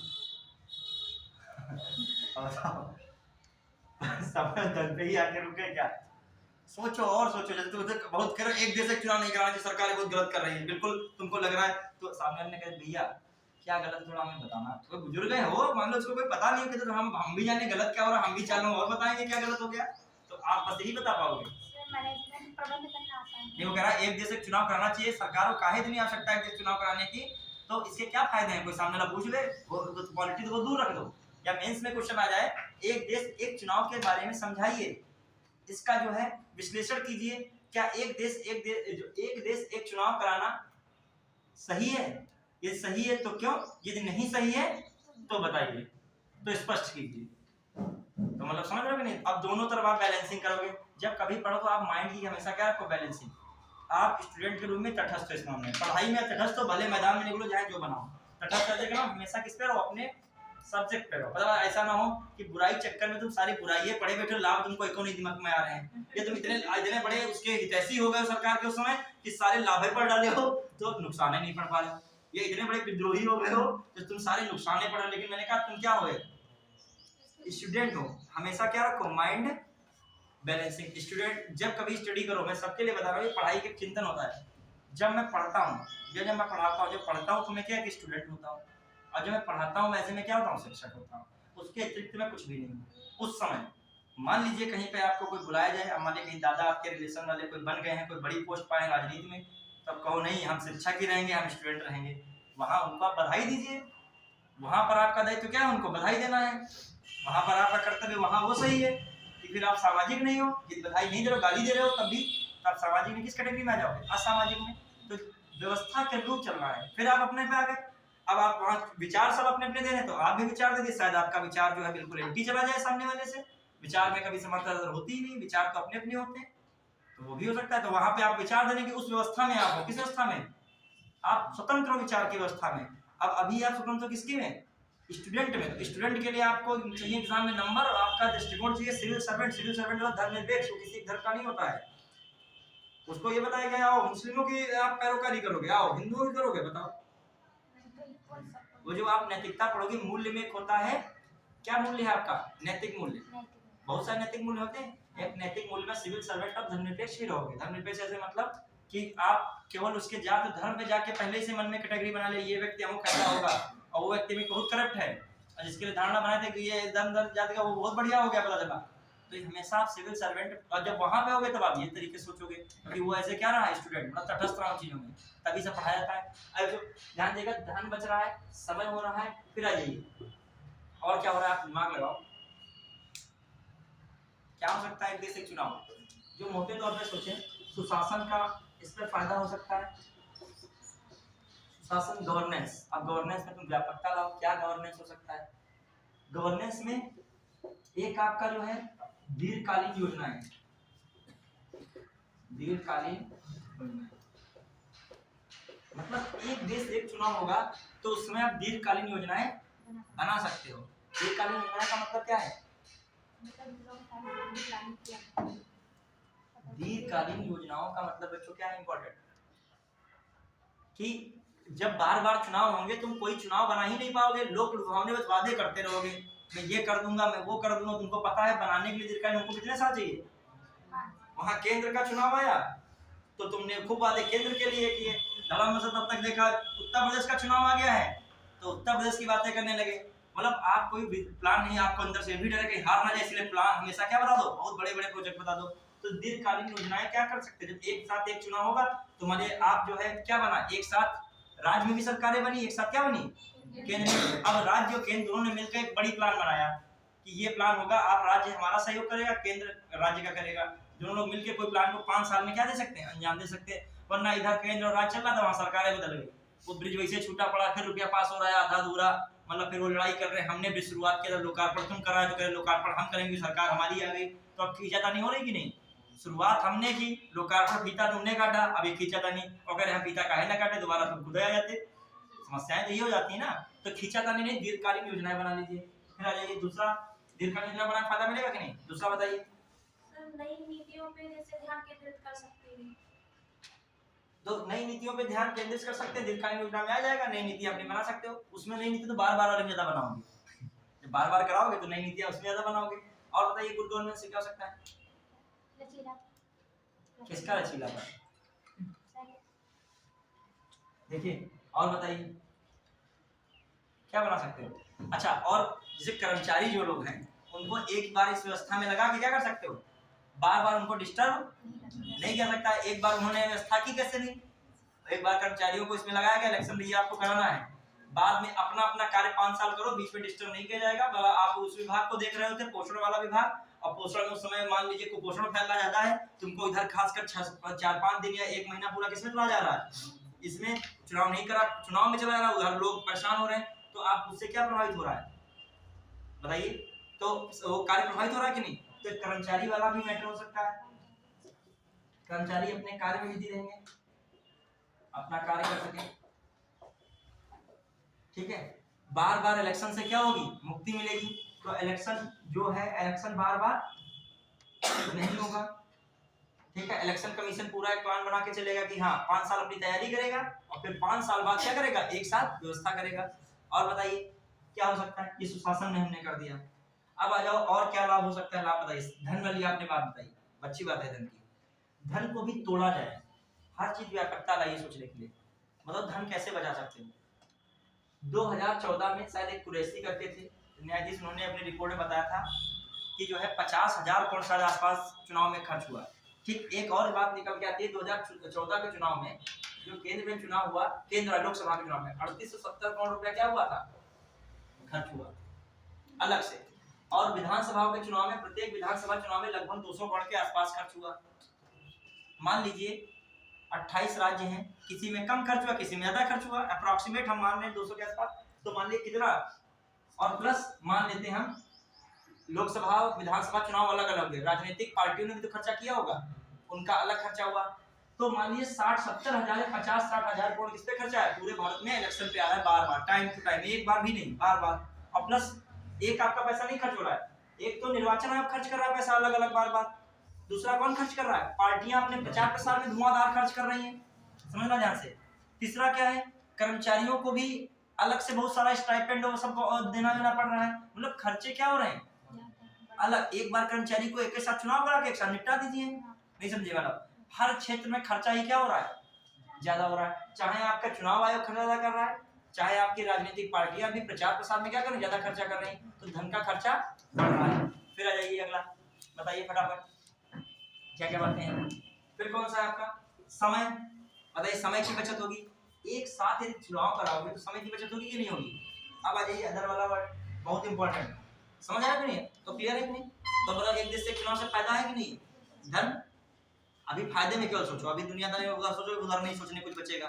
सर संसाधन भी कम लगेंगे। हाँ चलो, वित्तीय संसाधन भी क्या होंगे, कम नहीं लगेंगे इसमें, हाँ ये कह सकते हैं एक बार ज्यादा लगेंगे, बार बार वित्तीय संसाधन नहीं लगेंगे। हाँ अब आइए, अब आओ तो यहाँ पे देखो,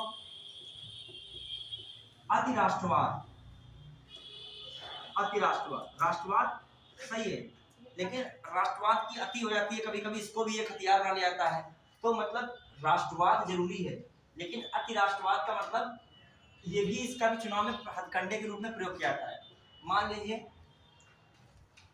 चुनाव पर एकदम से तनाव बढ़ जाए, बहुत चुनाव यहाँ पे हो और सरहद पे जो तनाव बहुत ज्यादा बढ़ जाए, तो फिर वहां धुआंधार मामला चल जाए, वहां पे मान लीजिए किसी ने कुछ गड़बड़ कर दी तो इतना ज्यादा हाईलाइट कर दिया, वो गड़बड़ पता नहीं पहले से भी रही हो, मान लीजिए तो गड़बड़ ज्यादा इधर हो गई, तो अब सरकार उनको बख्शने के मूड में नहीं है। अति राष्ट्रवाद, एक कौन है उनका एक शेर है किसी का कि सरहद पर तनाव क्या है, या सरहद पर तनाव है क्या, सरहद पर तनाव है क्या, लगता है चुनाव, समझ रहे हैं, तो इसका भी यूज किया जा सकता है, तो बहुत ज्यादा मतलब राजनीतिकरण में इसका भी यूज ना किया जाए। राष्ट्रवाद हो गया, अति राष्ट्रवाद नहीं, मतलब यहाँ पर मान लीजिए चुनाव तुमने जोश में, उस समय चुनाव के जोश में उन्होंने मार ठोक बजा दिया सामने वाले को, फिर उसने भी कुछ किया, तो एक हिसाब से इतना स्तर का बातचीत से खत्म मामला हो जाता है, लेकिन आपने क्या कर दिया, इधर चुनाव हो जाए कैसे भी, उधर मामला क्या करते हैं, भले बाद में निपट लेंगे, संसाधन भले ज्यादा क्या हो जाए, खर्च हो जाए।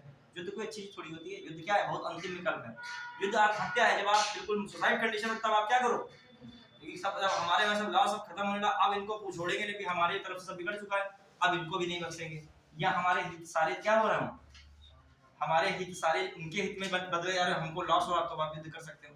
कभी आपसे लड़ाई हो जाए किसी पड़ोस में, तो आप क्या पहले नंबर में लाठी डंडा निकाल के ले आओगे क्या, बहुत अंतिम विकल्प है, अंतिम का अंतिम विकल्प है, बिल्कुल विकल्प ही नहीं बचा है, जब आप अपने को मरा हुआ घर में समझने लगे हो कि अब भैया अति हो गई है, अब विकास नहीं होगा, ये अब हम लोग मानसिक उत्पीड़न में चल रहे हैं, तो फिर या पहले आप तो क्या, आप संवैधानिक रूप से पूरी लड़ाई करोगे, शायद उसमें सफलता आपको मिल ही जाए। चलिए फिर ये राष्ट्रवाद हो सकता है, और क्या हो सकता है, सांप्रदायिकता, सांप्रदायिकता हो गया, क्षेत्रीयता हो गया, सांप्रदायिकता हो गया, क्षेत्रीयता हो गया, और क्या हो गया, जातिवाद हो गया। बताओ बार बार चुनाव होगा तो बार बार इनका यूज किया जाएगा कि नहीं, तो इनसे क्या होगा, ऐसे भाव या ऐसी चीजों की क्या होगी, कमी आएगी, सांप्रदायिकता में कमी आएगी, क्षेत्रीयता में कमी आएगी, जाति व्यवस्था में क्या आएगी, ऐसे मैटर में कमी आएगी। अभी ये सब क्यों किए जा रहे हैं, कैसे भी इन टेन प्रकार क्या निकल जाए, चुनाव निकल जाए, और सारी चीजें उसमें जो है चुनाव में यूज की जाती है, कोई भी ऐसी चीज नहीं चुनाव में ना यूज किया। सांप्रदायिकता, एक पार्टी सोच रही है कि हम मुस्लिमों को खुश कर लें, तो एक पार्टी सोच रही है हम हिंदुओं को खुश कर लें, समझ रहे हैं, क्योंकि वो जान के प्लानिंग होता है कि एक तरफ इधर डिवाइड हो, एक तरफ उधर डिवाइड हो, कॉमन सी बात है। फिर जो है दूसरी बात क्षेत्रीयता, मान लीजिए मराठा, महाराष्ट्र में चुनाव हुआ, महाराष्ट्र जीतना हुआ, तो महाराष्ट्र को जीतने के लिए वहां कहा हम आते ही आते आपका मराठा आरक्षण लागू कर देंगे, मराठियों को आरक्षण दे दिया गया, पढ़े हो कि नहीं करंट अफेयर में, 10% मराठा का आरक्षण पास कर दिया गया, जो 50% हो गया है, तो 50% ऊपर निकल गया, 60% हो गया महाराष्ट्र में, तो मराठों को मान ली क्षेत्रीयता क्या गई कि चुनाव मराठा को जीतने के लिए, महाराष्ट्र को जीतने के लिए, पता है मराठा वहां कितने परसेंट है? 30%। तो 30% वोट बैंक पाने के लिए क्या कर दिया गया? रिजर्वेशन सिस्टम कर दिया गया। अब खूब बुराई की कि हम मराठा के लिए रहेंगे और जो है अदर भाषा हमें नहीं पसंद आती, हमको सिर्फ मराठी होना पे गर्व है अपना, क्योंकि वहां पे क्या जीतना है इलेक्शन, कौन सा चुनाव क्लियर करना है। या यूपी में आई वही पार्टी, यूपी में बताने लगी हिंदी तो हमारी मातृभाषा है, हिंदी जो है, जो देखा जाए अंग्रेजों से हिंदी के लोगों ने बहुत लड़ाई, जो हिंदी ने योगदान दिया है युद्ध में वो किसी ने नहीं दिया है, ठीक है। अब हिंदी शुरू हो जाएगी। बंगाल में पहुंचे, बंगाली, बंगालियों की जन्म है, जन्म भाषा है बंगाली में, ये है बंगाली। तो हमारा देखा जाए 1857 की क्रांति से पहले जितने भी लोग हुए, सारी पत्रिकाएं तो बंगाली में ही आती थी। पहला पत्र तो बंगाल गजट बंगाली में निकला, मतलब सब ये बताने का बंगाली तारीख शुरू हो गई। तो ये किसको बढ़ावा दिया रहा है? क्षेत्रीयता, ठीक है। अब आइए महाराष्ट्र में गए तो गणपति उत्सव, शिवाजी उत्सव शुरू हो गया, क्योंकि वहां चुनाव में गणपति जी को मानने वाले बहुत ज्यादा हैं, और किसको? शिवाजी। जब उत्तर प्रदेश में आए तो देखा राम, प्रभु श्री राम पर जो है वो शुरू हो गया मामला, वही पार्टी वही लोग, ठीक है। तो यहाँ पे मामला क्या है? ये राम की भूमि है, तब की भूमि, तो राम का मामला शुरू। तो ये केवल क्या है यहाँ पे? जात नहीं, क्षेत्रवाद, क्षेत्रवाद। हाँ, अब आइए क्षेत्रवाद में, आइए जाति व्यवस्था में आ जाइए। जाति व्यवस्था में मान लीजिए बिहार में पता चला जो जाति जनगणना हुई है उसमें यादव वोट बैंक क्या है? सबसे ज्यादा है, तो वहां पर यादव वाली राजनीति करने लगे। उत्तर प्रदेश में कोई और व्यवस्था, जाति व्यवस्था देखी तो बात होने लगी ये क्या चल रहा है। और जब चुनाव बार बार होगा तो बात चीजें उड़ जाएगी, क्या कहना, उकेरा जाएगा, बार बार उधेड़ा जाएगा उन बातों को। तो इससे देश में तनाव की स्थिति आएगी। जनता तो अपना सब काम कर रही, जहां ये बातें आने लगी है ये भी है क्या, ये भी है क्या, ये सोचा ही नहीं था। अब बाद में सुबह नौकरी करने के लिए बेचारे भटक रहे मजदूरी के लिए, ये भी सोचा है क्या? अब रुपया नहीं मिल रहा, सबसे सौखी चीज सुबह तो न कोई बात काम आ रहा है, सुबह रोजी रोटी चलानी है। तो जो जिनके लड़ाई झंडा उठा रहे हैं वो कह रहे भैया काम अपना ही करना पड़ेगा, पैसा थोड़ी दे पाएंगे, आप हमारी पार्टी को सही हो लेकिन काम करो भैया, काम के हम इतने अरबों खरबों का रुपया बांटे, बेरोजगारी भत्ता सबको दे क्या, काम तो करना पड़ेगा। तब उसको समझ में आया केवल चुनावी हथकंडा था, चुनाव निकल चुका है। तब चुनाव से पहले आपके पीछे वो पड़े थे, और चुनाव के बाद आप उनके पीछे पड़े हो, तो वो तो सिस्टम है, कहेंगे आप वो फिर आएगा, फिर मुल्क बनेगा। चलिए, तो ये सब चीजें किसको बढ़ावा देनी है? ये सब चीजें किससे कम किया सकते हैं? एक देश एक चुनाव। कम तो हो ही सकती है, ऐसे 5 वर्ष में एक बार ये सब क्रांति खुल के होगी, जो कुछ होना होगा, जो भी जिसको नाचना होगा खुल के वो इस तरीके से नाचेगा जिस आधार पे, और 5 साल सब शांति रहेगी। 5 साल क्या होगा? विकास होगा, जो चीजें करनी होगी वो करी जाएंगी। तो इन चीजों से मुक्ति मिलेगा। और आइए बताइए क्या क्या हो सकता है? पश्चिमेतर दीजिएगा, अभी सब पश्चिमेतर। और क्या कर सकते हो? एक देश एक चुनाव करा के बहुत सारी बातें हो सकती हैं, बताइए। सामाजिकता, जी सामाजिक ताना बाना में आ जाएगा, इसमें आ जाएगा सामाजिक ताना बाना, सामाजिक स्थिति में। और बताओ, जब बार बार चुनाव होते हैं तो पार्टियों को बार बार पैसे की जरूरत पड़ती है, और पार्टी ज्यादा पैसा कहाँ से लाएं? आप पैसा हैं? एकता में, हाँ एकता में बढ़ावा हो सकता है। चुनाव बार बार, ये मतलब तो यही निकल रहा है, बार बार ऐसा करोगे तो सब छिन्न भिन्न हो जाएंगे। हाँ बताइए, आर्थिक समस्या प्रबंधन कैसे करोगे इनसे? चलिए हो सकता है, लेकिन अब देखो मान ली तुम पैसा देना ही नहीं चाहती हो तो पार्टी को कौन सा, हमको हमारे पास खुद पैसा नहीं, हमको दो। अब देखो क्या है, एक चीज ये हो सकती है कि जैसे जब चुनाव होता है, सुनिएगा ध्यान से, तो चुनाव में पैसे की बहुत जरूरत पड़ती है। तो पैसा की जरूरत ज्यादा पड़ रही है तो कॉमन सी बताइए, तो पैसा कि कौन देगा? मीडियम क्लास का आदमी देगा, उसका दहशत तंगी है। पैसा ज्यादा देते हैं बिजनेसमैन, बिजनेस क्लास वाले देते हैं, बहुत बड़े बड़े उद्योगपति देते हैं पैसा, किसको देते हैं? चुनाव में लगाने के लिए। कहते हैं सरकार बन जाए तो किसको थोड़ा ध्यान में रखिएगा, हमको ध्यान में रखिएगा, ठीक है। और हाँ जो है हमको ध्यान में रखिएगा, प्लस हम पर शिकंजा मत कसिएगा, ठीक है। तो सब दोनों चीजें रहती हैं। तो वो जब पैसा लगाएंगे तो पैसा बार बार लगेगा, ऐसे उनको एक बार लेना पड़ेगा, पैसा ना लेना पड़ेगा बार बार चुनाव में। और उससे क्या लेना पड़ेगा? पैसा लेना पड़ेगा। तो एक तो कोई बाहरी शक्ति का क्या, बाहरी लोगों का क्या हो जाएगा? सरकार में इंटरफेयर हो जाएगा। अब आ जाइए, तो ये पश्चिमेतर क्या दें? पश्चिम। तो पश्चिमी सब पॉइंट लिख सकते हो, तुमने जो बताया ध्यान लिख सकते हो, समय की बचत हो रही है। हाँ एक चीज और है, सुरक्षा बलों को भी बार बार हटाया नहीं जाएगा। एक बार चुनाव करा लिया जाएगा, बार बार सुरक्षा बलों को डिस्टर्ब करना भी क्या है, कोई ठीक बात नहीं है। सुरक्षा बलों को आप बार बार डिस्टर्ब कर रहे हो। आ जाइए फिर से वो अपना जो है अलगाववाद चल रहा है, वहां पे मान लीजिए नक्सलवाद चल रहा है, वहां से उठा के उनको फिर से ले आए हो, तो ये नहीं है। सुरक्षा बल कह रहे हैं कि हम ये चुनाव कराएं कि जो है हम क्या करें, नक्सलवाद से आपकी आंतरिक सुरक्षा करें, तो ये भी प्रभावित हो जाएगा। बढ़िया नहीं। अब आइए किसके तर्क देना है, पक्ष में। क्लियर। अब आप पक्ष में, फिर हम लोग संविधान की बात करें, इसमें क्या है, ये विपक्ष में।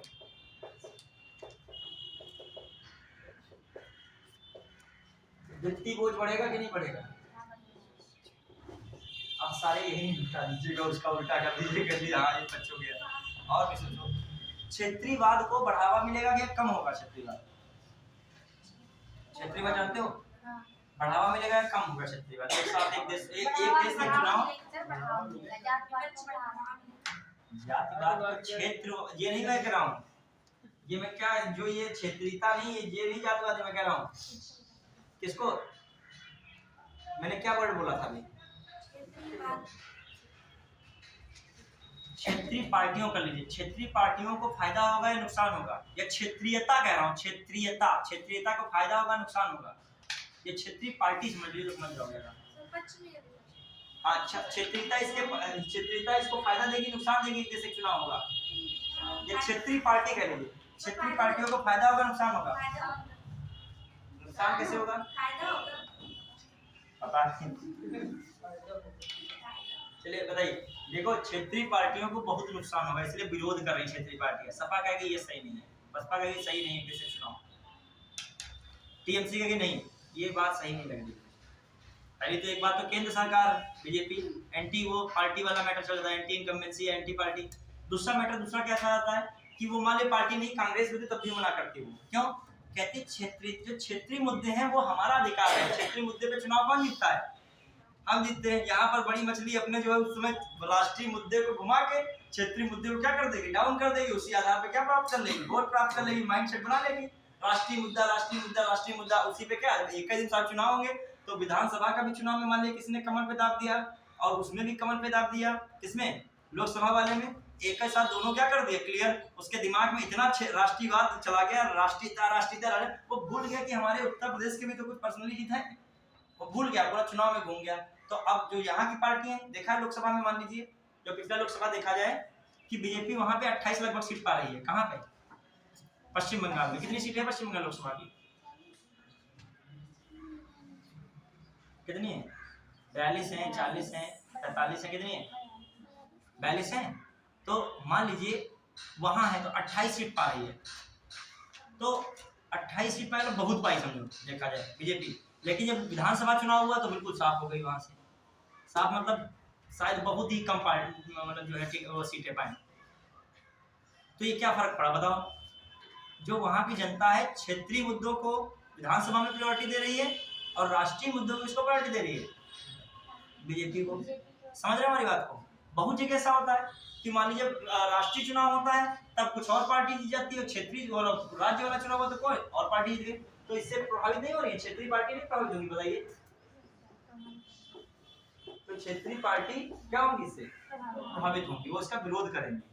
क्लियर? कहेंगे सब लोग अब जाओ राष्ट्रीय मुद्दा। और इसी तरीके से मतलब जो सेंट्रल में गवर्नमेंट होगी प्रयास करेगी ऐसे क्या करते, क्षेत्रीय पार्टी को क्या कर दिया जाए। और एक और चीज, केंद्रीय पार्टी को सबसे खतरा जो है कांग्रेस से नहीं है, ये कांग्रेस हटा दीजिए, राष्ट्रीय पार्टी को खतरा अपनी राष्ट्रीय पार्टी से कम होता है। क्यों? क्योंकि राष्ट्रीय पार्टी की वो दशा दिशा जान चुकी है क्या है, तो जो खतरा किससे है उसको ज्यादातर फाइट किससे लड़नी पड़ती है। जब कभी राज्य विधानसभा चुनाव होता है तो केंद्र वाली जो पार्टी होती है उसको किससे ज्यादा फाइट करनी पड़ती है, जो वहाँ की क्षेत्रीय पार्टी है। उनको पता है ये क्षेत्रीय पार्टी हावी अपने क्षेत्रीय मुद्दा लेकर, हम राष्ट्र वाले हैं तो हमको देश वाली बातें ज्यादा घुमा के कर पाएंगे, जितना भी करें तभी अपनी बातें नहीं यहाँ रख पाएंगे। तो इसीलिए वो क्या, ये क्षेत्रीय पार्टी को लग रहा है हम क्या हो जाएंगे, बिल्कुल किनारे कर दिए जाएंगे, तो हमारी कोई सुनेगी कि चलेगी नहीं, हमको मंच पे बैठाला ही नहीं जाएगा, सब राष्ट्रीय वाले ही क्या रहेंगे, क्योंकि हम सब लोग छोटे हो गए क्षेत्रीय पार्टी। तो इस चीज को बदलने में विरोध किया जा रहा है। और क्या हो सकता है यहाँ से प्रभावित हो सकता है, मतलब जो है विपक्ष में तब क्या हो सकता है, एक हिसाब से लोकतंत्र में जो आपकी इच्छा है वो भी कहीं ना कहीं बाधित होगी। कैसे? आपको एक बार सरकार जिसकी बन गई सो बन गई, आप चाहे बाय नहीं कर पाओगे। उसको पता है सरकार को कि 5 साल के लिए कौन फिक्स हो गया है। हम अभी तुम थोड़ा ब्लैकमेल कर सकते हो कि आइए आज तुम्हारा जीते हो चुनाव, अब तुमको हम अभी उत्तर प्रदेश में बताते हैं क्या है, मान लीजिए। तब तुम्हारे पास विकल्प उत्तर प्रदेश है, मान लीजिए उत्तर प्रदेश जीत चुके हैं, पश्चिम बंगाल जीत चुके हैं, सब जीत के क्लियर हो चुका है। अब उनको पता है 5 साल हमको खुल के क्या करना है, अपने हिसाब चलना है। अब बताओ तो आपके पास क्या हो गया, आपके पास विकल्प है क्या ज्यादा? कोई विकल्प ही नहीं बचे। तो कहीं ना कहीं लोकतंत्र जिससे क्या हो सकता है,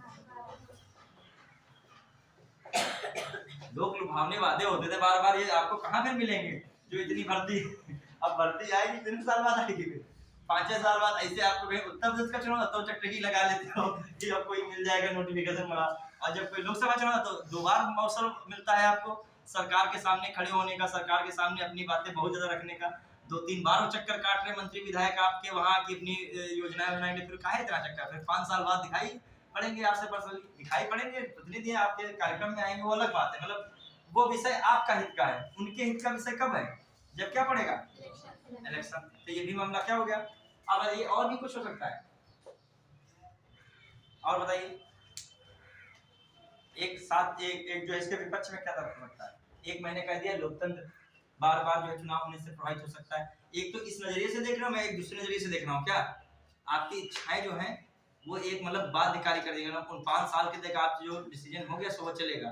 ऐसे आप बार बार चुनाव होता है, बार बार आप क्या करते रहते हो, आपके अनुसार बहुत सारे योजनाएं आती रहती हैं। फिर आ जाइए और क्या फायदा जो विपक्ष में तक बताइए,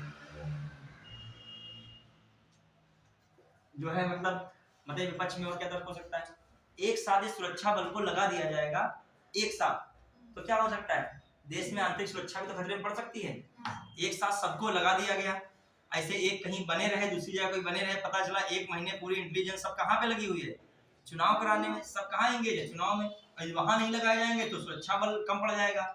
एक साथ बहुत सारे कर्मचारियों को रखा जाना एक बहुत बड़ा टास्क है, तो इतने कौन कर्मचारी कहाँ से आएंगे कि एक साथ जो है चुनाव कराया जा सके, तो बहुत स्थितियां ऐसी क्रिएटिंग हो जाएंगी। अच्छा, लाभ में क्या हो सकता है, लाभ में ये देख सकते थे कि व्यक्ति में जो है वोट डालने की इच्छा शक्ति बढ़ जाएगी। क्यों जानते हो क्या होगा, जब व्यक्ति वोट डालने को कहेगा 1 वोट नहीं डालने, हमको कितनी वोट डालने मिल रहा है, 2 वोट डालने मिल रहा है, समझ रहे हो, तो वोट परसेंटेज भी बढ़ जाएगा। वोट परसेंटेज बढ़ जाए, एक फायदे में क्या बढ़ सकता है, आपका वोट प्रतिशत चुनाव आयोग का द्वारा बढ़ सकता है। कैसे कि आप 2 चुनाव में डालने जा रहे हो तो शायद एक आपका मन हो कि एक इनको वोट देंगे एक इनको देंगे, वैसे केंद्र में आप नीरस थे बिल्कुल, और कोई लोग केंद्र के लिए बहुत एक्टिव रहते हैं कि केंद्र का वोट डालेंगे, तो गए तो किसका वोट डाला है, मतलब वो आपको विधानसभा का भी तो वोट परसेंट क्या हो जाएगा अभी एक साथ। और जब नहीं देने जाओगे तुम कितने की हत्या कर रहे हो लोकतंत्र में, मतलब तुमको लगेगा कि हम 2 चीजों को नहीं याद डाल पा रहे हैं, मतलब 2 वोट हम नहीं अपनी मतलब यूज कर पा रहे हैं, ज्यादा खलेगा। ऐसे एक होगा, एक बार जाना कितना खलता नहीं है, किसी को दिल्ली से आना है वोट डालने, सपोज दैट कोई बाहर से आ रहा है तो कितनी बार पता चला दोनों बार क्या डालना है, वोट डालना है। तो अब आइए यहाँ पर क्या है, आपका कर्मचारी वगैरह की एक साथ व्यवस्था करना बहुत कठिन है, सुरक्षा बल वाली एक साथ जो है करने से क्या सकता है, आंतरिक सुरक्षा खतरे में पड़ सकती है। किससे, आंतरिक सुरक्षा। अब आइए चलिए ये सब हो गया है, अब आ जाओ हम लोग डायरेक्ट चुनौतियां क्या हैं। अब क्या मैं बता रहा हूँ इसमें चुनौती क्या है, क्लियर बढ़ा है, बिल्कुल पड़ सकती है। सारा सुरक्षा बल कहाँ पे लगा होगा, महीना भर चुनाव ही हो रहा है तो क्या होगा बताइए। हाँ फिर आइए जो कहाँ पे लोग हैं, हाँ अब जो है आपको क्या चुनौतियां, बताओ चुनौतियां क्या है, चुनौती क्या हो सकती है, बताओ चुनौती में क्या है। देखिए यूपी का हो पाएगा, टाइम तो बहुत नहीं लगा, टाइम बहुत ही लगा, हाँ थोड़ा फास्ट रहेगा। चुनौतियां क्या हो सकती हैं,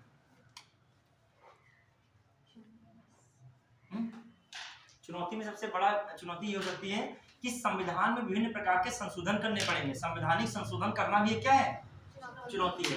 चुनौती ये भी है जो राज्य में पहले से सत्ता आ चुकी है और यह राज्य में जो सत्ता बिल्कुल होने वाला चुनाव है, या किसी राज्य का 3 साल फंसा है, मतलब विधानसभा चुनाव कराना सबका एक साथ है, तो मान लीजिए यूपी सरकार से कहा जाए कि एक साथ चुनाव तो यूपी देंगे, चलो हम मान जाएंगे, केंद्र की बात है तो हम मान जाएंगे, चलो ममता बनर्जी को सर पटक लेंगे, नहीं हम कभी मान नहीं सकते, हम जीत गए हैं, जनता ने हमको जनाधार दिया कितने साल का, तो मोदी जी कहेंगे अरे मान जाइए कृपया आप फिर से जीत जाएंगे, आप जीतने वाले मीठी मीठी बातें ना करो, हमें पता है कैसे जीतना होता है, हम छोड़ नहीं पाएंगे अपने 2 साल, क्योंकि हमको अभी मुख्यमंत्री सीएम रहना है। योगी आदित्यनाथ का ठीक है कर लीजिए, मन उनका भी नहीं हो रहा है, सीएम है ना, एमपी वाले के तो एमपी वाले कहते हाँ कर लीजिए ठीक है, क्योंकि वो मोहन यादव नए बने हैं, वो कहेंगे बदल दिए जाए, हम ज्यादा उग्रवाद करें, तो मतलब एक ऐसी स्थिति आ जाएगी कोई सीएम अपनी कुर्सी छोड़ना चाह नहीं रहा है, क्योंकि सबके पास क्या है, सबको कुर्बानी देनी पड़ रही है। अब खलेगा सबसे उसको जो किसके बचे होंगे ज्यादा साल, अभी शपथ ली है तुरंत क्या कर दिया जाए, तो मतलब कम अपने राज्य के कम मुख्यमंत्री रहने वाले व्यक्ति बन जाए वो, पता चला तो ये चुनौती सबसे बड़ी क्या है, जो सबसे बड़ी चुनौती ये भी है कि सभी विधानसभा का एक साथ चुनाव कराए जाने में विधानसभाओं के मुख्यमंत्रियों द्वारा इच्छा जाहिर करना या उनका जो है क्या करना, सहयोग प्राप्त होना, तो ये भी तो है यार। अन्य क्षेत्रीय पार्टियों का क्या प्राप्त होना, ये सभी राजनीतिक पार्टियों का सहयोग प्राप्त होना चुनौती है कि नहीं? सभी राजनीतिक पार्टियों का सहयोग प्राप्त होना भी तो बड़ी बात है।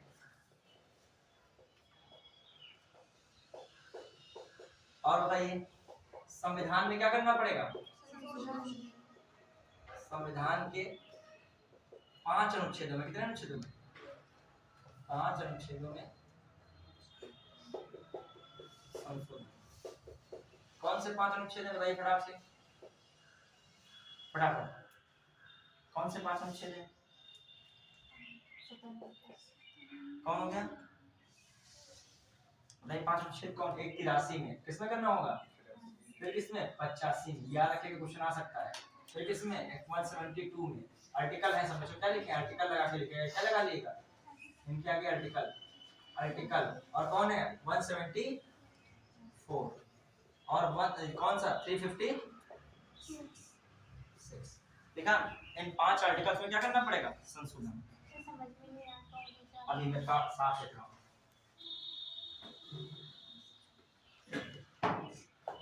अब मुझे संभावना लग रही है कि फिर इसमें कुछ ना कुछ बदलाव हुआ तो मेंस में भी आ सकता है, प्री में तो क्वेश्चन आ ही सकता है, मेंस में सकता है, और वो आपका मेंस में आने की संभावना, प्री दोनों में आने की संभावना कौन है, नागरिकता। यहाँ तक कि मेंस दोगे तो नागरिकता वाला आ जाएगा, क्या उचित है क्या अनुचित है, तो इस तरीके घुमावदार। एक और अभी कॉमन सिविल कोड मैं ये भी बताऊंगा, एक और जो मेरी क्लास में लगा तो 4-5 मुद्दे इतने हाईलाइट चल रहे हैं। एक वो आपका आया है चुनाव बांड, चुनावी बांड वाला अभी बड़ा मुद्दा उठा है। तो ये 5-6 जो टॉपिक इधर से साल के बहुत बड़े निर्णायक टॉपिक हैं, मतलब इनको केवल पढ़ो ना, इसको किससे जोड़ लो, करंट से जोड़ लो, मतलब कम से कम इतनी चीजें रखो दिमाग में। अब ये है, ये टॉपिक क्या कवर कर रहा है, अब इसको पढ़ो तो इसको तीर बनाओ। एक आपको पंचायती राज व्यवस्था पढ़नी है, नगर निकाय पढ़ना है, मतलब इसी बहाने आप सिलेबस कवर करो, मतलब स्थानीय निकाय पूरा पढ़ना है, विधानसभा पढ़नी है, तो विधानसभा की बात आ रही है, विधान परिषद पूरा पढ़ना है, संसद पूरी पढ़नी है, राष्ट्रपति पूरा पढ़ना है, उपराष्ट्रपति पूरा पढ़ना है, निर्वाचन आयोग पूरा पढ़ना है, संविधान तो खत्म हो गया इसी टॉपिक में। मतलब इसमें से 2 तीर निकाले, उस सारे तीर को पढ़िए तो सब मामला खत्म हो जाएगा। हाँ, अब आइए जो इसमें हम क्या कह रहे हैं, दिमाग फटाक से बताइए, जो चुनौतियों में कौन आर्टिकल, आर्टिकल 83 क्या है, संसद की अवधि,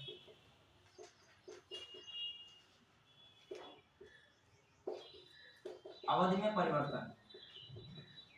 मान लीजिए लोकसभा है तो ऐसा बनाना तो लोकसभा का भी मान लीजिए कार्यकाल नहीं हो पाएगा, हम अभी जीत जाए पीएम कोई बन जाए देश का, अब उससे कहा जाए एक साथ एक चुनाव होगा, फिर से तुम पीएम के लिए इलेक्शन लड़ो, क्या बात तो यही होगी, फिर एक से चुनाव और फिर से उसको क्या लड़ना पड़ेगा इलेक्शन। तो ये क्या है, इसकी अवधि परिवर्तन किया जाएगा, और उसमें कहा गया 5 साल कार्यकाल, और उसमें 5 साल में पहले विघटन तभी हो सकता है जब आप क्या हो, अविश्वास प्रस्ताव आपके खिलाफ क्या कर दिया जाए, पारित कर दिया जाए, मतलब आपकी सीटें 272 से नीचे हो जाए तभी तो आप सरकार जाएगी। लेकिन ये तो संसद में कहा नहीं गया कि एक देश एक चुनाव करने के लिए आप लोकसभा को क्या कर दीजिए, भंग कर दीजिए, तो आप तुरंत क्या कराइए, एक देश एक चुनाव कराइए, व्यवस्था ये तो कहा नहीं। तो इसके संसद में क्या करना पड़ेगा, और उसकी अवधि में क्या करना पड़ेगा, परिवर्तन। ठीक है, अवधि संबंधित मैटर आ सकता है। फिर आर्टिकल कौन सा है, 85, इसमें भी क्या हो गया, संसद के असंबंधित परिवर्तन में। दूसरा इसमें क्या हो सकता है भाई, 85 में लोकसभा का भंग किया जाना, ये इसमें दिया कि नहीं,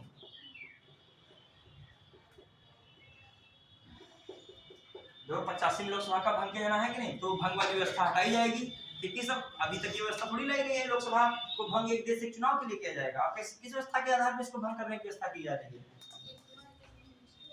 वो मतलब एक देश एक, इसमें चुनाव संशोधन करना पड़ेगा 85 में, किसमें 85 क्या कहता है, लोकसभा का सत्र की बात, भंग करने की बात, ये सब बात किसमें थी, याद कीजिए 17 अवसान की बात किसमें थी, 85। फिर आइए कौन सा आर्टिकल में संशोधन होना पड़ेगा, 172, ये विधानसभा की अवधि के बारे में इसमें है, किसमें, विधानसभा की अवधि जो किसमें है 172, और कौन सा आर्टिकल 174, कौन है 174, पढ़ा जाइए 174 जो कौन है, 174 बताइए फटाफट, विधानसभा का भंग किया जाना, विधानसभा का क्या करना, भंग किया। तो विधानसभा का भंग किया जाना, ये भी कौन हो गया, आर्टिकल 174। तो आप एक और आर्टिकल कौन सा, 356, कौन सा आर्टिकल 356 कहता है, बताइए फटाफट। 356 को कह रहा है, बताइए। हाँ, जो है 356 आपको कह रहा है किसका, आप इमरजेंसी की बात कर रहा है, किसकी बात कर रहा है, कौन, राष्ट्रपति शासन, राज्यों में कौन, राष्ट्रपति शासन। ये वाला भी कानून संशोधन नहीं करना पड़ेगा, राष्ट्रपति शासन वाला, इसमें बदलाव करना पड़ेगा। तो ये राष्ट्रपति शासन, मतलब राज्यों में जो राज्य आपातकाल है, तो याद रखिएगा 5 आर्टिकल में क्या करना पड़ेगा, संशोधन। ये भी एक चुनौती है। प्लस और चुनौती क्या सकती है, ईवीएम। अब मान लीजिए लगभग 30 से 35 लाख ईवीएम खर्च हो रहे, तो इतने लाख ईवीएम की व्यवस्था करना भी क्या है, मतलब इलेक्ट्रॉनिक वोटिंग मशीन, जिसमें आप जो है क्या करते हो, वोट चुनते हो, तो किसको देना है किसको नहीं देना है। तो इतनी ईवीएम की व्यवस्था भी करना क्या है, बहुत बड़ी चुनौती है। इतनी ईवीएम को घुमा घुमा के उधर कर देते हैं, उधर उनको पहुंचाते हैं, वहां उनको पहुंचाते हैं। अब पूरी ईवीएम क्या होनी चाहिए, एक साथ। तो ये सब व्यवस्थाएं क्या चुनौती हो सकती है। अब आपने पूरा वन नेशन वन इलेक्शन पूरा क्या किया, इस आधार पे कंप्लीट किया, तो आपका निष्कर्ष पे क्या पहुंच सकते हो, जो है एक देश एक चुनाव कहीं ना कहीं लोकतंत्र में, जो विकासशील देशों के लिए धन एक बहुत मजबूत आधार होता है, उसकी बचत कर सकता है। लेकिन दूसरी व्यवस्था ये भी है कि इतने भारत के पास संसाधन अभी शायद न उपलब्ध हो या उपलब्ध होने में कठिनाई रहे कि एक साथ एक निश्चित अवधि में उपलब्ध कराया जा सके। तो ये भविष्य में ये इसके लिए पहले से तैयारी होना क्या है, आवश्यक है, तभी ऐसी व्यवस्था को क्या दिया जाए, ठीक है। और रिफॉर्म ये बहुत अच्छा है, ऐसा नहीं है। तो इसके दोनों पक्ष पे क्या होने चाहिए, रहना चाहिए। अब आपका एक देश एक चुनाव हो गया, मैं क्वेश्चन पूछ रहा हूँ कि एक देश एक चुनाव। अच्छा, एक और चीज, बार बार चुनाव आयोग की आचार संहिता लगती है, तो बहुत सारे कानून प्रक्रियाएं बाधित नहीं होती हैं, तो ये भी तो हो गया, मतलब नीतिगत पंगुता की स्थिति, बार बार आचार संहिता लगने पर नीति। अब मैं क्वेश्चन एक दे रहा हूँ, हाँ अब क्वेश्चन दिया मैंने, हाल ही में एक देश एक चुनाव की चर्चा जोरों पर है, इसके संबंध में कौन सा कथन सत्य है। एक देश एक चुनाव के संदर्भ में संविधान के आर्टिकल 81, 82, 83, 170, 71, 72 जैसे अनुच्छेदों में संशोधन करने की आवश्यकता है। फिर आर्टिकल 15, बार बार चुनाव आयोग कराने से आचार संहिता लगाने की आवश्यकता में नीतिगत पंगुता की स्थिति उत्पन्न होती है। सही है गलत है? नीतिगत पंगुता मतलब ऐसे भी वर्ड घुमा के दे सकता है कि नीतिगत पंगुता का नेगेटिव सोर्स में पंगुता मतलब जो चीजें नीति वगैरह बार बार गड़बड़ हो रही है, ठीक है। एक देश एक चुनाव कराने से क्षेत्रीय पार्टियों को लाभ प्राप्त होगा।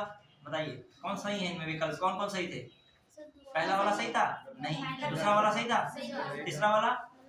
क्षेत्रीय पार्टियों को लाभ होता है एक देश एक चुनाव में, क्षेत्रीय पार्टियों को हानि होगी। क्षेत्रीय पार्टी क्या कर रही है, इसीलिए विरोध कर रहे हैं। बात खत्म है। अब आ जाइए यूपी के करंट अफेयर। मतलब मैंने एक क्वेश्चन कॉन्सेप्ट वाला पूछा, एक फैक्ट वाला पूछा, एक और कॉन्सेप्ट वाला पूछ रहा हूँ, मतलब कॉन्सेप्ट का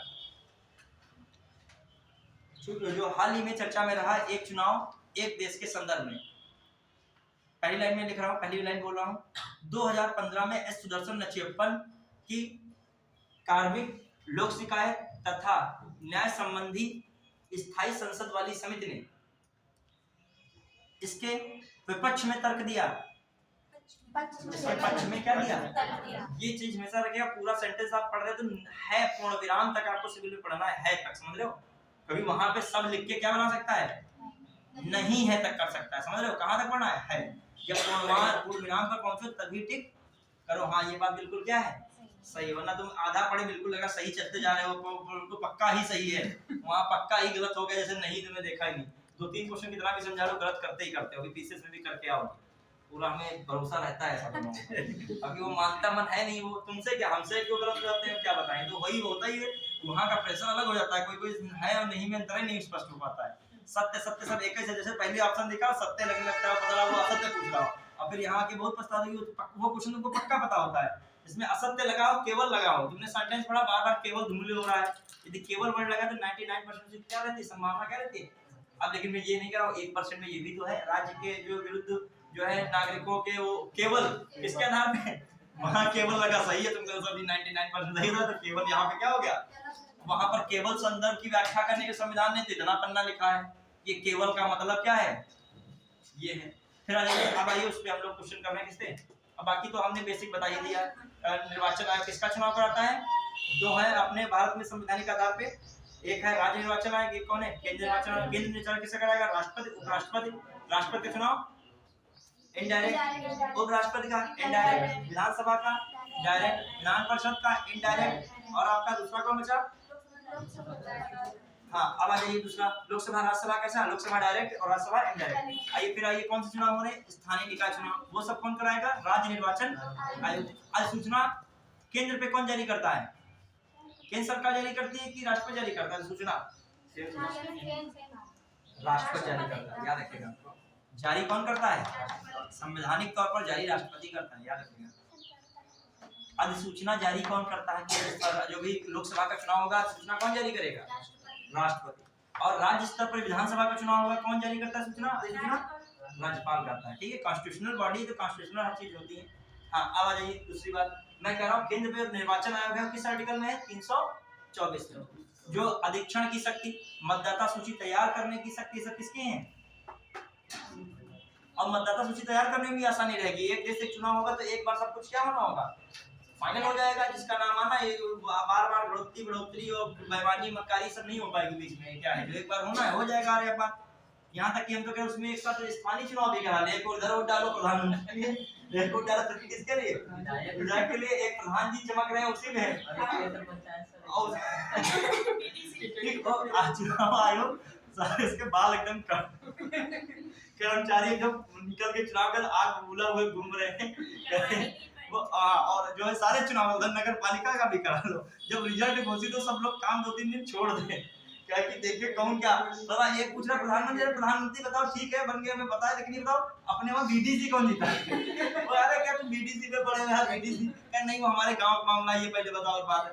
तो और दूसरा को नहीं हमको ब्लॉक प्रमुख बताओ, कौन हमें ब्लॉक से बहुत काम है, वो कह रहा मैं जिला पंचायत अध्यक्ष बताओ, मतलब वहां पर लिस्टें ढूंढी जा रही है, लाठी नहीं लगती है, वो पहले उनको बधाई बाद में स्थिति उत्पन्न किया सकते, ऐसी नहीं है। अब बहुत आराम रहेगी, आप भी घन चक्कर हो जाओ, वोट डालने जाओ, वो बताओ कोई जो मतलब बिल्कुल पढ़ा लिखा बेचारा ना हो, वो तो आधी अंधी बंदी डालाएगा वो भूल जाएगा कौन दादी जी को डालना, दादी जी क्या जाने, वो कहेंगे तो बता देगा ये कमल दिख रहा है, ये साइकिल है, ये है, चुनाव कंफ्यूज हो जाएंगे, बता उसने बताना देखो ये कमल पे डालना, ये साइकिल पे डाल देना, वो मान लीजिए कहते हैं कि आरा पे डाल देना, वो बकरी पे डाल देना, वहाँ दादी कंफ्यूज, आरा को बोले बकरी को, उधर दबा आरा उधर दबा बकरी, तो सब वो सबके चुनाव निशान स्थानीय चुनाव में क्या होंगे, उधर मारधर की स्थिति किसकी बनी जा रही है, चुनाव आयोग और राज्य निर्वाचन आयोग कह रहा नहीं अब हम इतना काम नहीं कर पाएंगे, कह रहा भारत निर्वाचन में बड़ा भाई कौन हम, तुम ज्यादा काम करो हम उस पर देखेंगे, तो ऐसी भी स्थिति उत्पन्न हो सकती है। चलिए अब मामला क्या है, अब हम लोग आगे बढ़े, थोड़ा सा देखिएगा स्टेट का, राज्य का पीडीएफ भेजिए दूंगा, थोड़ा फटाफट देखिएगा, पीडीएफ से कराएंगे, बस कुछ पॉइंट्स करा देंगे 10-15 मिनट में, कम से कम 2-1 महीने का यूपी के बारे में जानकारी हो। अब देखो आपका मेंस में भी क्वेश्चन आ जाए, प्रीलिम्स की तो मैंने सारी बातें, मेंस में भी आ जाए कि एक देश एक चुनाव से आप क्या समझते हैं, इसकी विवेचना कीजिए, आप बता दोगे कि नहीं, इंट्रोडक्शन कर दोगे भारत निर्वाचन आयोग और राज्य निर्वाचन आयोग से, थोड़ा आर्टिकल बता दोगे, फिर थोड़ा डायग्राम बनाना चाहिए, डायग्राम खींच देना, क्या निर्वाचन वाला, केंद्रीय निर्वाचन आयोग कौन कराता है ये वाले, राज्य निर्वाचन आयोग इलेक्शन कौन कराता है ये वाले, फिर आप बता दोगे थोड़ा अंदर की बात, एक देश एक चुनाव के बारे में थोड़ी भूमिका बता दो, 1967 तक क्या होता रहा है, एक देश एक चुनाव, ब्रैकेट में लिखना 1952 और 67 और 52 और 57 और 62 और 67, फिर ये भी दामना कब्जे समाप्त हो गया 68-69 में और 71 में भंग हो गया, इसलिए क्या हो गया समाप्त, समझ रहे हो तुम्हारी बात को नहीं। फिर खड़ाक से आप क्या बता दोगे, आप एंट्री कर दीजिए, नचियप्पन समिति की बात बता दीजिए, फिर बता दिए इसके तर्क में बातें बता दीजिए, किसकी वजह विपक्ष क्या वजह, फिर चुनौतियां बता दी, चुनौतियों में आर्टिकल के डिजाइन बना दो, थोड़ा सा डार्क कलर में करो, डिजाइन का मतलब ऐसे आर्टिकल लिखो, फिर ऐसे ऐसे कुछ बना दो, ये आर्टिकल इसमें ये आर्टिकल इसमें, जाने का बहुत कारीगर है बच्चा जो है, पूरा मतलब 5 पॉइंट तक पूरे क्लियर है, ठीक है। और फिर लास्ट में निष्कर्ष बता दो, एक तरफ बताओ ऐसे देखो क्या होता है आपकी भाषा में, मतलब मैं बता रहा हूँ कैसे आप जो है दोनों तरफ गेम खेलोगे, सूक्ष्म विश्लेषण को मोटे तौर पर करते हुए मतलब विश्लेषण तुम कैसा कर रहे हो, कहना क्या चाहते हो आखिर, समझ रहे हो, मतलब सूक्ष्म विश्लेषण भी कर लो अब मोटे तो मतलब तुम ना उधर वाला कुछ है, तो ऐसे घुमा की बातें थोड़ा कही भी जाती है और लिखी भी जाती है, समझो मेंस में ये सब चीजें हम प्रयोग करते हैं। सूक्ष्म विश्लेषण के मोटे तौर पर कहा जा सकता है कि ये नैतिकता फला है, ये नैतिकता फला है, ये सब करना पड़ता है भी। आप जो है मैंने कहा बैलेंसिंग सबसे बड़ा गेम मेंस का क्या होता है, माइंड कतई नाचना नहीं चाहिए। उधर चाहे तुम्हारा सगा भाई बीजेपी पार्टी का हो और तुम्हारा सगा भाई दूसरा सगा भाई दूसरी पार्टी का हो, लेकिन आप सोच ले वो उसने तारीफ ना तुम्हारे दिमाग में गनगनानी सारी तारीफ, उसने बुराई तो तुम्हारी गनगनानी तारीफ, उल्टा पुल्टा आंसर लिखा हो, तुम्हारे दिमाग में हर योजना तुम्हें क्या लगेगी, उनकी उल्टी लगेगी। और किसी को हर योजना क्या लगेगी, बिल्कुल वो इतनी तारीफें झोंकेंगे उनके दिमाग में, वो कुछ आ ही नहीं रहा निगेटिव कुछ इस योजना में है। कौन निगेटिव क्या है, निगेटिव कुछ भी नहीं है, 100% सही। और मैंने कहा दुनिया में कोई भी निर्णय 100% और कोई भी निर्णय 100% कहा गया है, ये चीज कही गई है, कोई चीज सच में देखिएगा कभी भी ध्यान दीजिएगा, कोई चीज 100% नहीं, कह दो गुस्सा जाएगा, शादी किसी तय हो गई तो अगर 100% तो आपने लड़का देखा ही नहीं, सही नहीं है, गुस्सा जाएगा, कहेगा नहीं 101% बढ़िया है, तो हाँ 1000% बढ़िया है, ठीक है।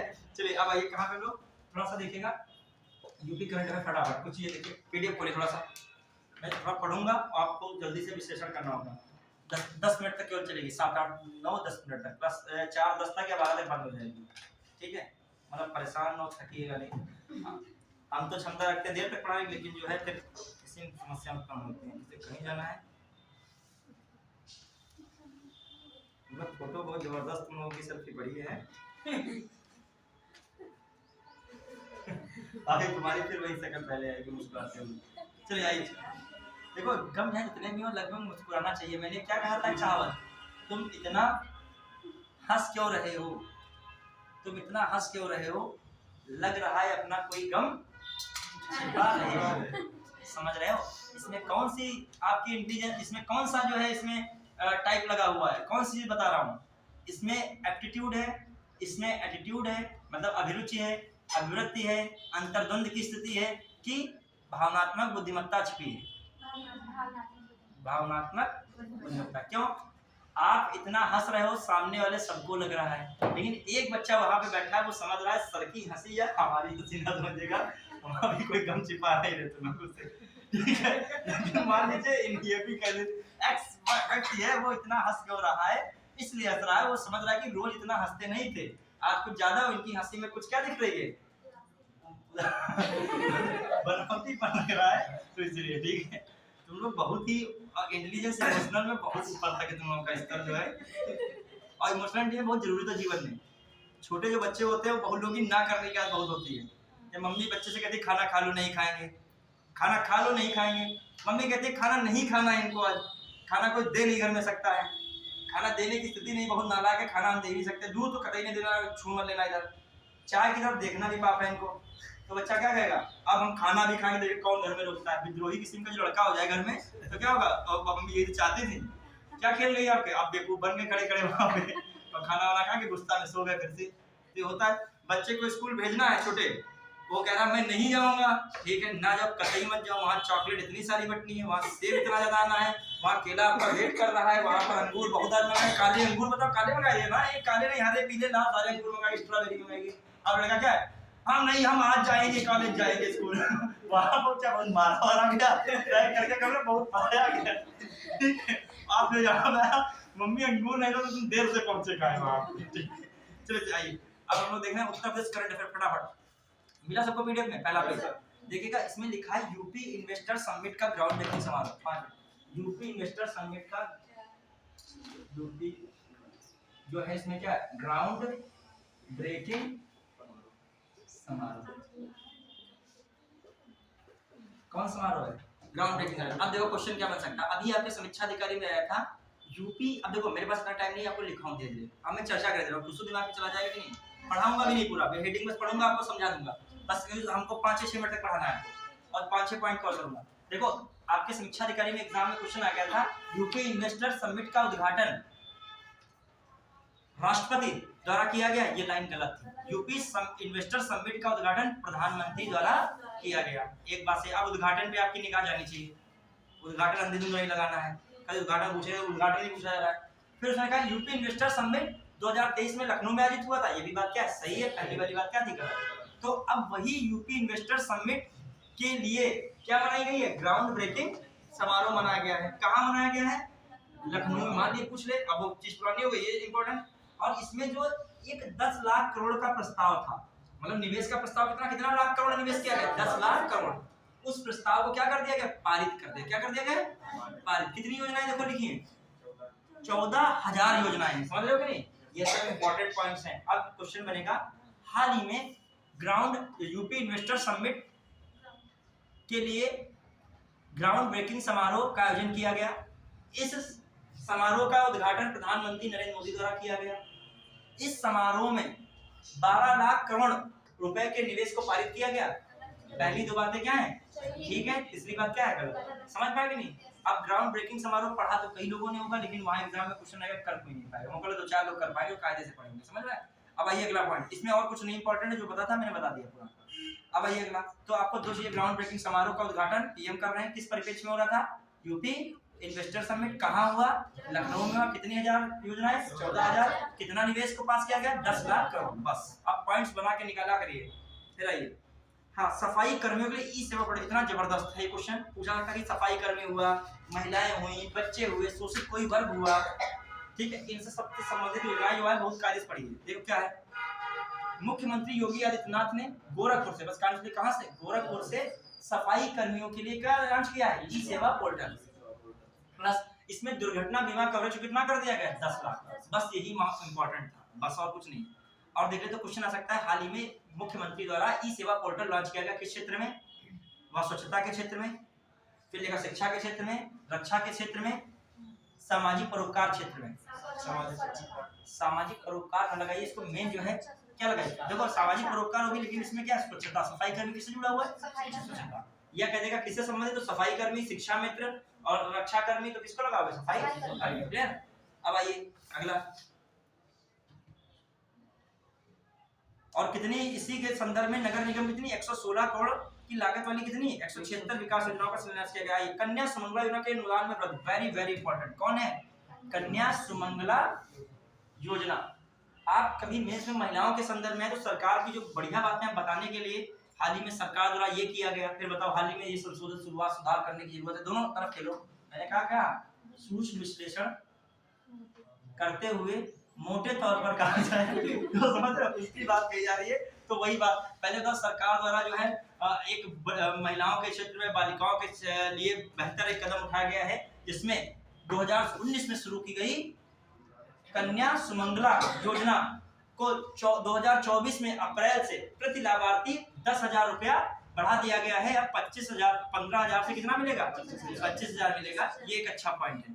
फिर कह दो इसमें इतनी सुधार की और आवश्यकता है, गुंजाइश अपनी और बता दो, तो व्यक्ति कहेगा कि जो है इनके किमिया मिजाज करने की आदत है, मिजाज करने की आदत नहीं है, थोड़ा सा हर चीज में नहीं, अब हर जगह नहीं करना, लड़ाई आपकी हो जाएगी मित्रता में। कोई घर दिखाना जा रहा है तो ये सरकार कॉन्सेप्ट ना था ना, सूक्ष्म विश्लेषण करके मोटे तौर पर हम जो कहें कि जो है इसमें पुट्टी थोड़ा और अच्छी लग सकती थी, इसमें अपने निशान बन रहे, तो कहेगा अपना सूक्ष्म विश्लेषण अपना मोटे तौर पे बताना अपने जेब में रखा हो, ठीक है। तो अगली बार कहेगा कुछ नहीं, अगली बार तो कुछ नहीं दिखाएगा। शादी में बुलाएगा, सिर्फ दावत में बुलाएगा, कभी तुमसे पूछेगा नहीं खाना कैसा बना, और चीज तो पूछना वैसा भी नहीं चाहिए, ठीक है। अब ये थोड़ी पूछोगे शादी सही कर रहे हैं कि गलत कर रहे हैं, ठीक है। आइए अगला, अब देखो आपसे क्वेश्चन क्या है, कन्या सुमंगला योजना कब से शुरू हुई, 2019 से। क्या आ सकता है, अप्रैल 2024 से प्रति लाभार्थी कितना रुपया बढ़ा दिया गया, 10,000। क्वेश्चन पूछे जाते हैं महिलाओं पे, आया था पेट में, लाडली बहना योजना, पगला गए थे बच्चे। ये सब ये योजनाएं कन्या और महिलाओं सब तो छोड़ो नहीं, उनको इम्पोर्टेंट है। फिर आइए कितना हो गया, 15 से 25। योजनाएं कब शुरू हुई, 10। और आइए अगला, फिर कानपुर में बिठूर महोत्सव। देखो बिठूर एक ऐतिहासिक नगर रहा है 1857 की क्रांति में भी। बिठूर प्राचीन काल में भी इंपॉर्टेंट रहा है कि यहाँ पे कौन सा आश्रम है, क्वेश्चन कई बार आया यूपी स्पेशल में, बहुत फेमस क्वेश्चन है, बहुत बार प्रीवियस में नहीं बात मानो, देख लो कि यूपी के किसी एग्जाम में देखो कई बार प्रीवियस ईयर में मिलेगा, बिठूर आश्रम यहाँ फलाना है, या तो ये आश्रम जो है बिठूर में है, वाल्मीकि आश्रम। कौन है, आप पेपर देने जा रहे हो रसोड़ा से होते हुए और शिक्षक संस्थान से पहले भी क्या मिलेगा, वाल्मीकि। ऑप्शन में सीतापुर भी रख दिया और बिठूर भी रख दिया, क्योंकि ये बिठूर तो पता नहीं, लेकिन सीतापुर में तो पक्का ये नहीं। जो ये जो है ये भी वाल्मीकि, लेकिन वो वाला वाल्मीकि जो जेन्यून है, मतलब जो वहां पे सच में वाल्मीकि का जो है मिलता है, वहां वाल्मीकि सच में रहे थे, वहां पे सच में लव और कुश का क्या हुआ था, जन्म हुआ था। तो इस आधार पे कौन वाल्मीकि हो गया, आश्रम, सही वो वाला, क्लियर। तो ऐतिहासिक नगरी वाल्मीकि जो है वो कौन है, बिठूर क्यों है, वाल्मीकि आश्रम हो गया।